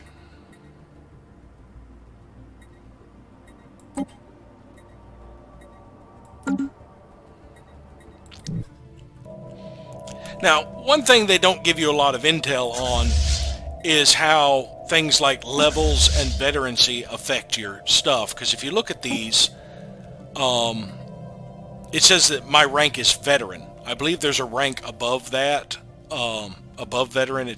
You go start with experience is the first level you get to. Let's see, here's rank. Yeah, we can see. Yeah, you need 10,000 experience for the next rank, which I believe is elite. I have one that is experienced somewhere around here. How much does it take to go from experienced to veteran? 1,000. And I believe it takes 100 experience to go from fresh to experienced, which is where things like the Fleet Academy come into play, since they start your fleet with experience. Now, being experienced, you see, it gives them a 10% weapons damage. Well, if I look at one of my veterans, they're getting 20% weapons damage, 5 extra hull points, and 5 evasion. And when they get to elite, it's 40% weapon damage, 10 hull, 10 evasion. So veterancy makes a pretty big difference on the power level of your ships, and you gain it by gaining experience. Well, that means that one of the best ways to level up your troops is your fleets is kind of how I used to do, which was patrolling for piracy, because you earn experience patrolling for piracy. Not as much as you earn in combat. You earn experience a lot faster in combat, but you do earn experience for suppressing piracy. So anytime there's piracy, you kind of want to send your ships to kind of stamp that crap out. Most of this piracy has started to fade. Yeah, the max piracy effects have dropped, so apparently whoever was routing their trade routes through here stopped. Yeah, we just have some current piracy, which will slowly bleed off because the max piracy is 0, and we do have things doing piracy suppression in some of these areas, because like Nimmerlin, it has piracy suppression because of the star bases, if nothing else, the defense platforms. It does list that it has a max piracy of minus 0.5. I'm not sure what trade route is causing that. I'm actually seeing a trade route go through here. Why? Cothium? Yeah, Cothium is going through here, but it actually generates no trade. But if we go back to looking at Earth, yeah, Limsa is the one generating trade. That is the one that is causing the max piracy for here, is Limsa. So yeah, eventually we'll be able to get that down. Nimmerlin would probably be one I'd put a star base in, just so Limsa has a direct line, just like Azeroth is going to be one.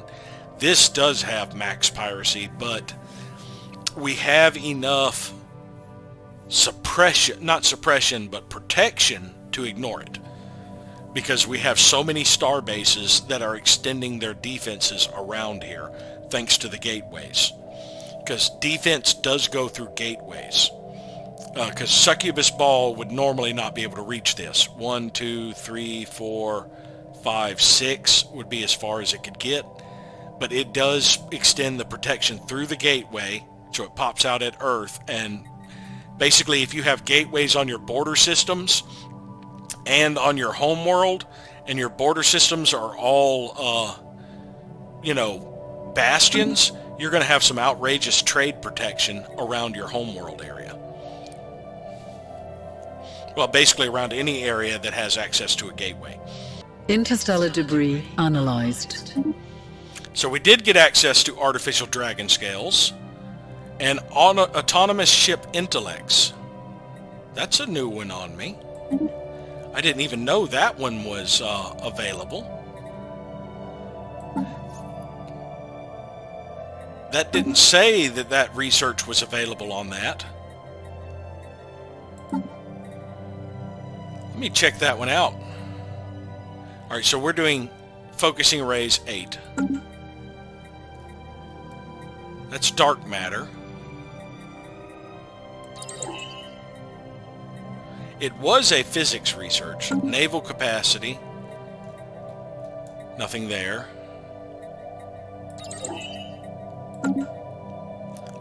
We were doing matter compression on this one. Artificial dragon scales. That gives armor. I believe that gives more armor than the level 5 that I had.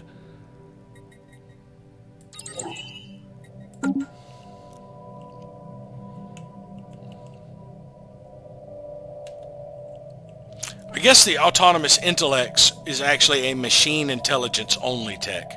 Oh, you coming up here? Think you're going to do something? Hazar wishes to give the Ivzorak association status. That just means we won't attack them. I think enough people are going to vote no. I don't have to. I'll vote yes. Because Ivzorak, I believe, has a bad... a lot of people don't like them. Well, no. It's nobody in the Federation has animosity toward them other than the Oba, who are new, and the Polysimus, who don't like anybody. But the Ligabrian states don't like them much. So once we were to get, say, the Ligabrian states in, the Ivzorak would drop their association status anyway. And I actually haven't checked. Yeah, we're almost to full cohesion. I haven't checked lately. We can't invite while we're at war, but I can still look. 1, 2, 3, 4 votes for yes. Mine would make it 5. Urzo, Polysimus, Uko Praknar, Oba, and Holy Gagasi, and Pirarch. Okay, yeah, too many voting against it. Yeah, there are too many voting against the Ligabrian states right now. We need to get relations up with us a little bit more.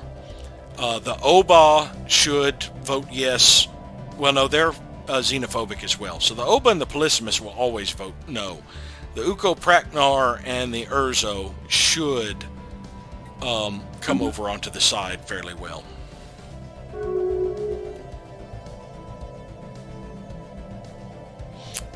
All right, they were granted association status and accepted it.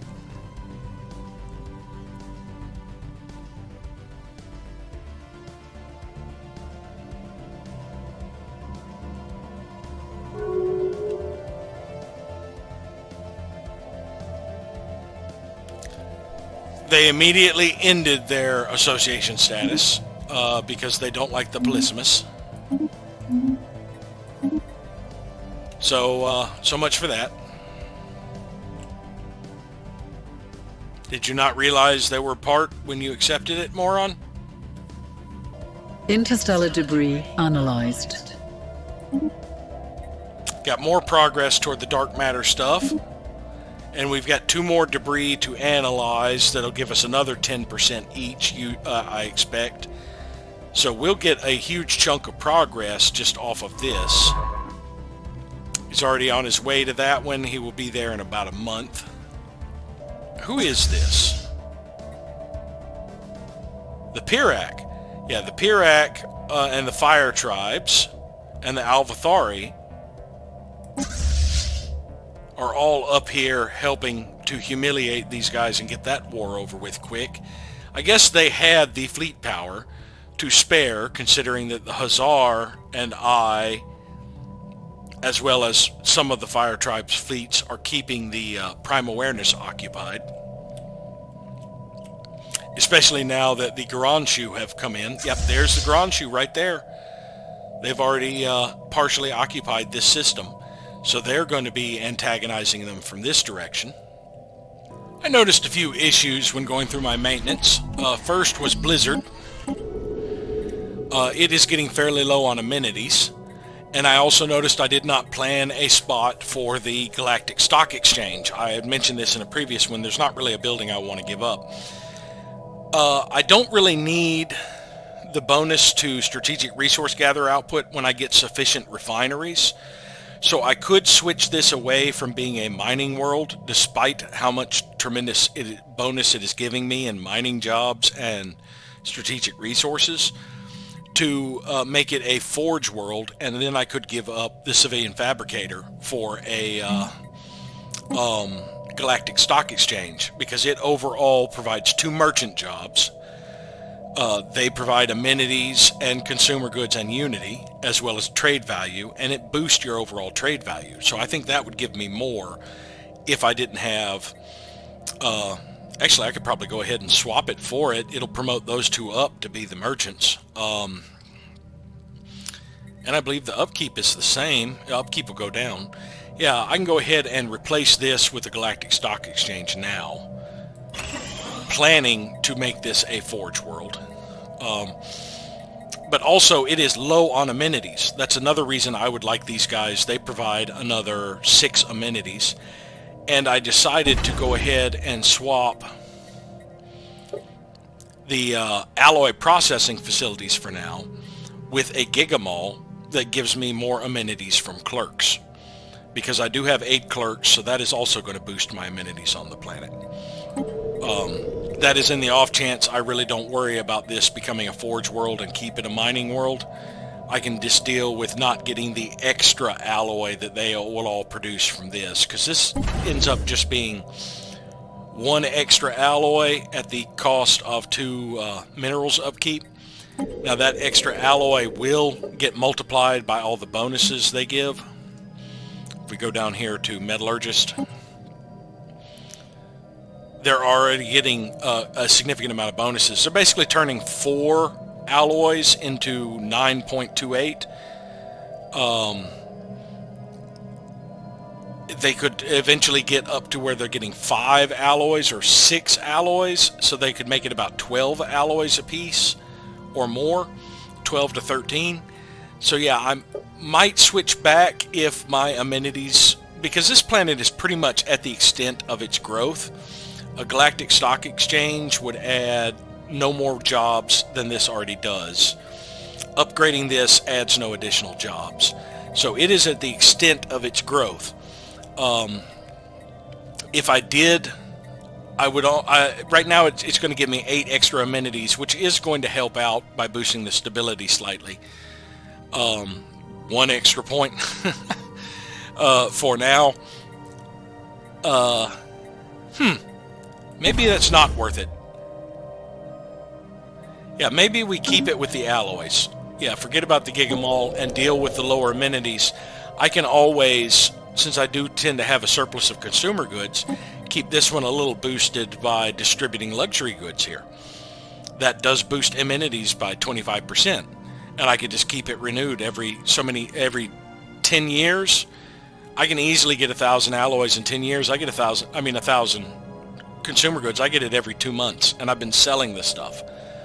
So I could have been distributing luxury goods on all of my planets just to boost amenities. The other issue I noticed was I had another planet that had, this one actually has negative amenities. So I am replacing for now one of the strongholds with a holo theater because it's going to need extra amenities. Actually, instead of a holo theater, I could give... Yeah, the holo theater would give me 20 right now. But if I replace this instead with the commercial zones, in the end, this will end up adding more jobs and close to the same amount of amenities. It adds 6 amenities right now. It would add another 6 when it's upgraded, plus a merchant job, which would add another 6. So it'll end up adding 18 amenities overall. Whereas if I added another one of these, I could boost it up to another 40. I don't really need all of the strongholds here right now. I may not need all the strongholds at all, and I could just switch another one to commercial zones as well for further boosted trade value here. I had put, but I do have 2 other buildings that I will eventually replace. One of them will be a galactic stock exchange, and the other could be replacing that stronghold I'm replacing right now, if commercial zones are sufficient to boost the amenities. And actually, I think merchants only give 3. Let's see, let's look at the Galactic Stock Exchange. Yeah, merchants only give 3 because 2 merchants give 6. So that may not be enough. I may end up needing another hyper entertainment forum instead of that, and that would just leave me with the 1 stronghold until I replace one of these exotic gas refineries. But I can deal with losing the naval capacity. These things only add 12. I'm already over 1,000, which was my goal anyway. For now. 6th Fleet has repaired.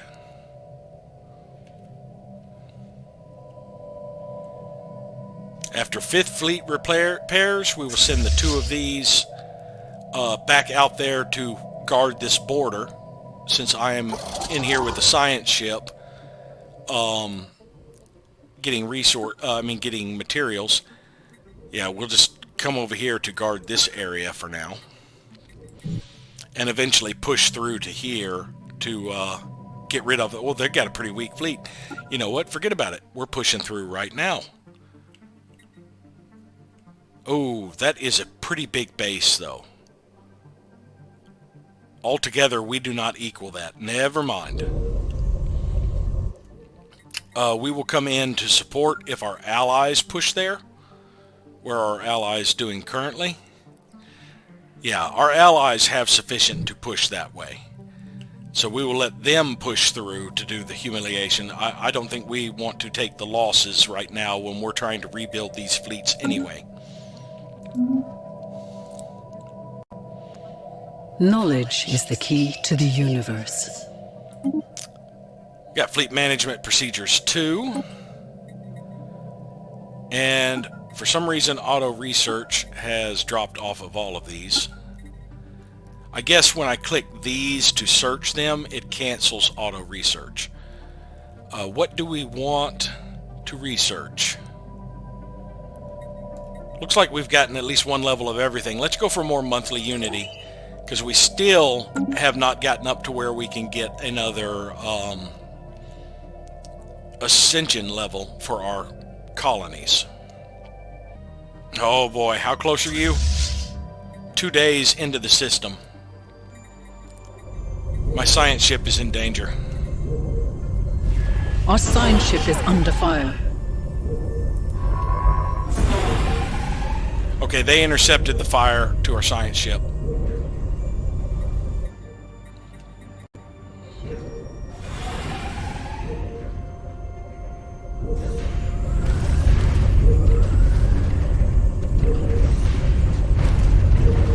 Are they invulnerable? Are they not taking damage? What is going on here? Okay, I need to exit the game and reload, because I've got a bug where they're doing damage to us and taking absolutely no damage. So yes, let's exit to menu.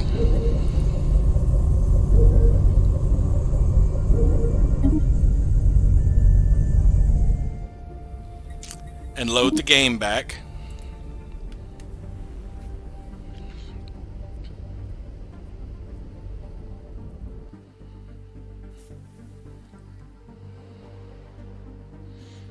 You may occasionally run into this invulnerable fleet bug, and usually exiting the game and reloading will correct it.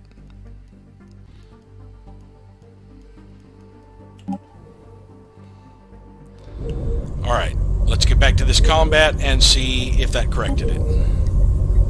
Not the debris, the combat. Yeah, you notice the combat was canceled. There we go. Now they're taking damage. There, we took care of them. We lost a lot of ships because they started out, but we knocked out one of their ships. So we are going to immediately go back, because their fleet will be out of commission for a bit. Go back and repair. But yeah, that invulnerable fleet bug is a little bit annoying. I don't know if the 3.6 patch has finally addressed it, but like I said, if you ever run into that, if you're paying attention to your combats, save the game, exit out, reload, should fix it. It'll clear the combat. What happened was he was engaged with the science ship when I pulled him into another combat, and because he normally doesn't take damage from a science ship, it created some sort of bug where he was considered invulnerable. But yeah, that occasionally happens. You've just got to pay attention to it, and it's pretty easy to correct. Unfortunately, it cost me some ships. But we'll just chalk it up to something that the Fallen Empires pulled on us. They pulled out some temporal management tech or something that they had that we don't have access to. Alright, so we have a favor with the Tezekian Hive.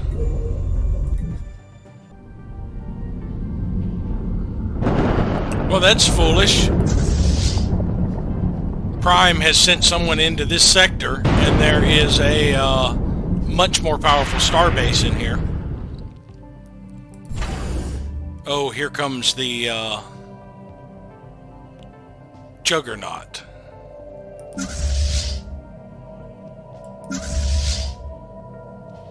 First Fleet is not actually bombarding the planet.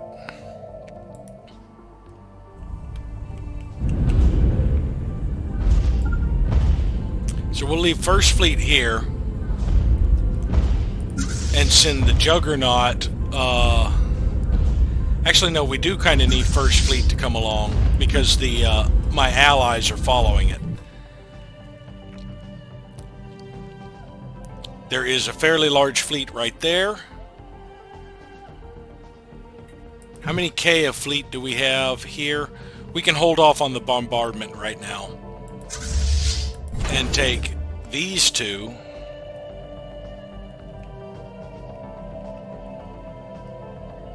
Oh, First Fleet's my only fleet in here. Okay, yeah, we can take my fleets and they should follow. Yeah, they're all following First Fleet. Well, one of them is already headed there. Oh, that's First Fleet. Yeah, they're all following First Fleet, so we should be able to push in here and engage this big fleet. And we'll just leave these two idle around the planet for now. Although we could try and see if we could sneak around over here to where we're bombarding this planet. See, this Juggernaut is about 20K. My three fleets combined should be able to take it out.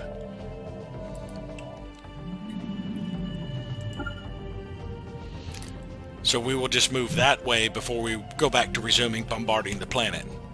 Now, he does have more fleets coming this way, fairly big ones. But if we can catch them broken up, we might be able to decimate them fairly quickly. And I do have a lot of point defense and a lot of strike craft, so all the hangar bays on the Juggernaut won't be that big of an issue.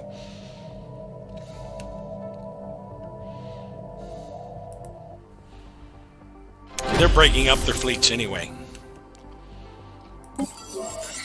We have drawn up various plans which press a clear advantage. Our operative has at last been invited to a high-security branch facility engaged in cutting-edge research. Spymaster Slugerdev assures us that his simulations point a favorable forecast.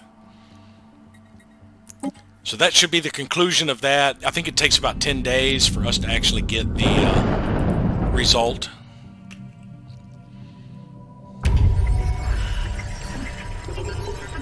Our infiltration attempt in the Prime Awareness has proceeded flawlessly so far. Our operatives' cover held throughout, and although the Prime exercised reasonable security, the trust we manufactured was just sufficient to grant us our window of opportunity. A complex series of electronic blinds and bluffs has exposed the research database for just long enough to make our move. Prime and security will clamp down tightly after we're done here. That will do. Mission accomplished. We did not get any progress toward that one technology, the armor, but we did get 1,000 research in every area. And we lost 20 infiltration level. So now we can just let him idle.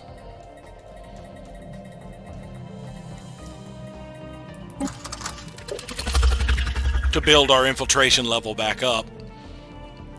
You have a cooldown. It takes about 6 years before you can do it again. There is no real cooldown on the acquire assets.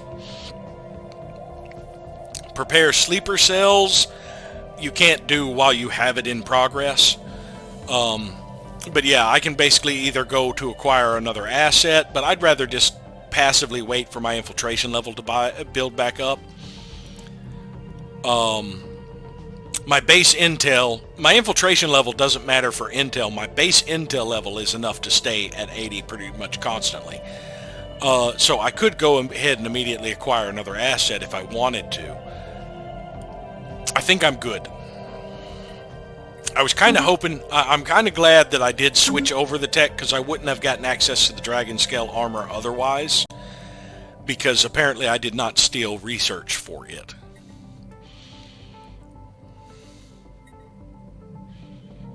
Now that could be because I've already unlocked it. If I hadn't surveyed that and gotten the tech, it could be that I would have gotten a little bit of progress toward it that way.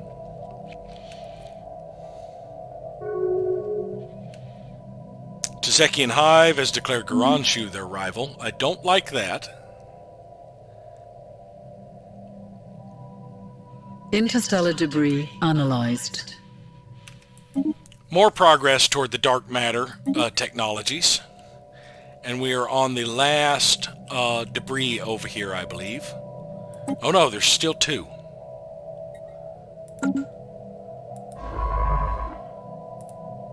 Yeah, we had generated another one I'd forgotten about. So after you do that one, research that one. So these 2 should give us 20% more progress. We'll be about halfway done with those techs. His ship has returned again, his lone ship. And it appears to be headed to the starbase to repair, but we have an ally here who's about to take care of him. Engaging hostile forces. No, he turned around. He changed his mind and turned around, probably because he finally detected the starbase. Alright, so coming in here, we're engaging this wounded fleet.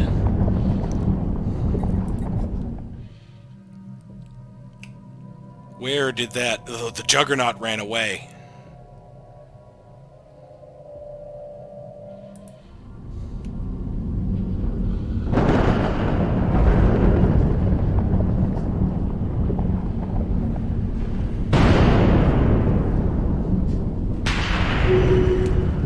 Alright, we got them taken care of.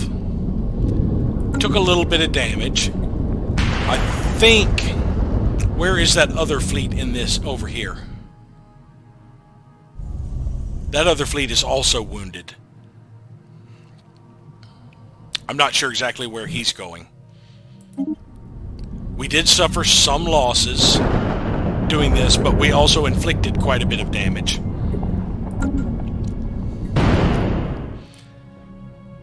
Alright, Alright, so now what we need to do is bring a scientist back over here to get this debris. It will also give us some more dragon scale progress. I guess we should probably keep Ghent over here for a bit. And we've had Ghent for quite a while. Let's go ahead and put you on passive so you don't abandon it if something comes into the system. Ghent's 163.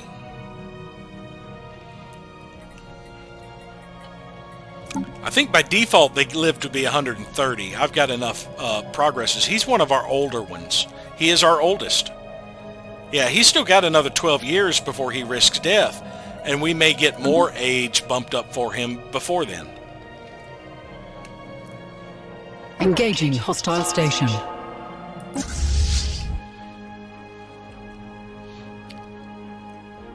What the hell are my transport fleets doing here?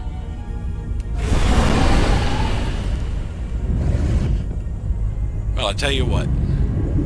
Let's select the 2 transport fleets. And as soon as this station is taken care of,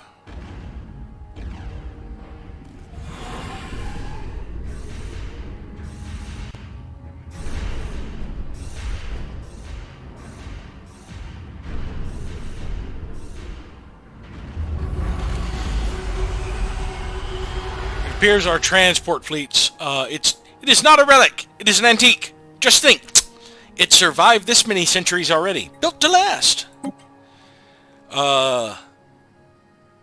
2,000 alloys they'll send. Not interested. I need my alloys for other things. Sorry. So we are going to send these 2 transport fleets to orbit this planet because I believe we'd be able to land on it sooner. It's already much lower than the other one.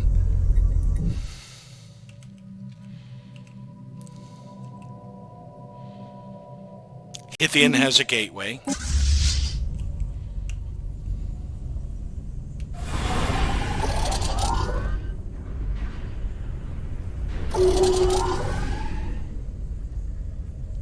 Alright, so we are going to take First Fleet and the Juggernaut.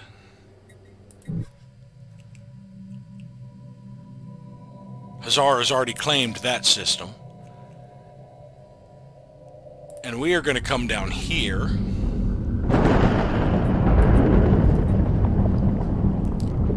And we are going to pull these fleets. No. We want 3rd Fleet and 4th Fleet. Have them repair right here as well.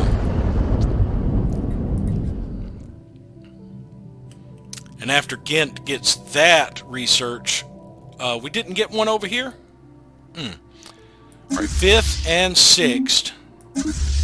Yeah, 5th and 6th finish their repairs.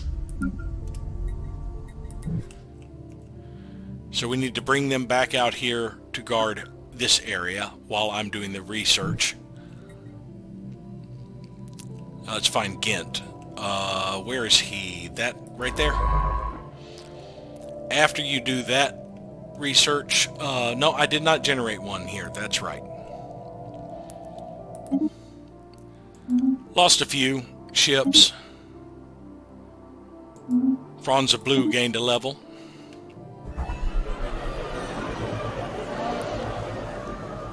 The Sonderthan star hierarchy has embraced the Prosperity Network and become more pacifistic again. Now they should be fanatic pacifists. They are Federation builders. They're still a dictatorship.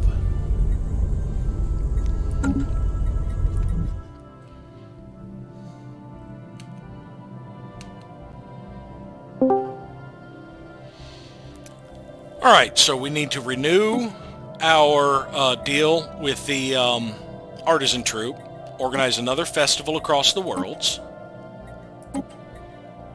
We need to renew our deal with the conglomerated scrappers.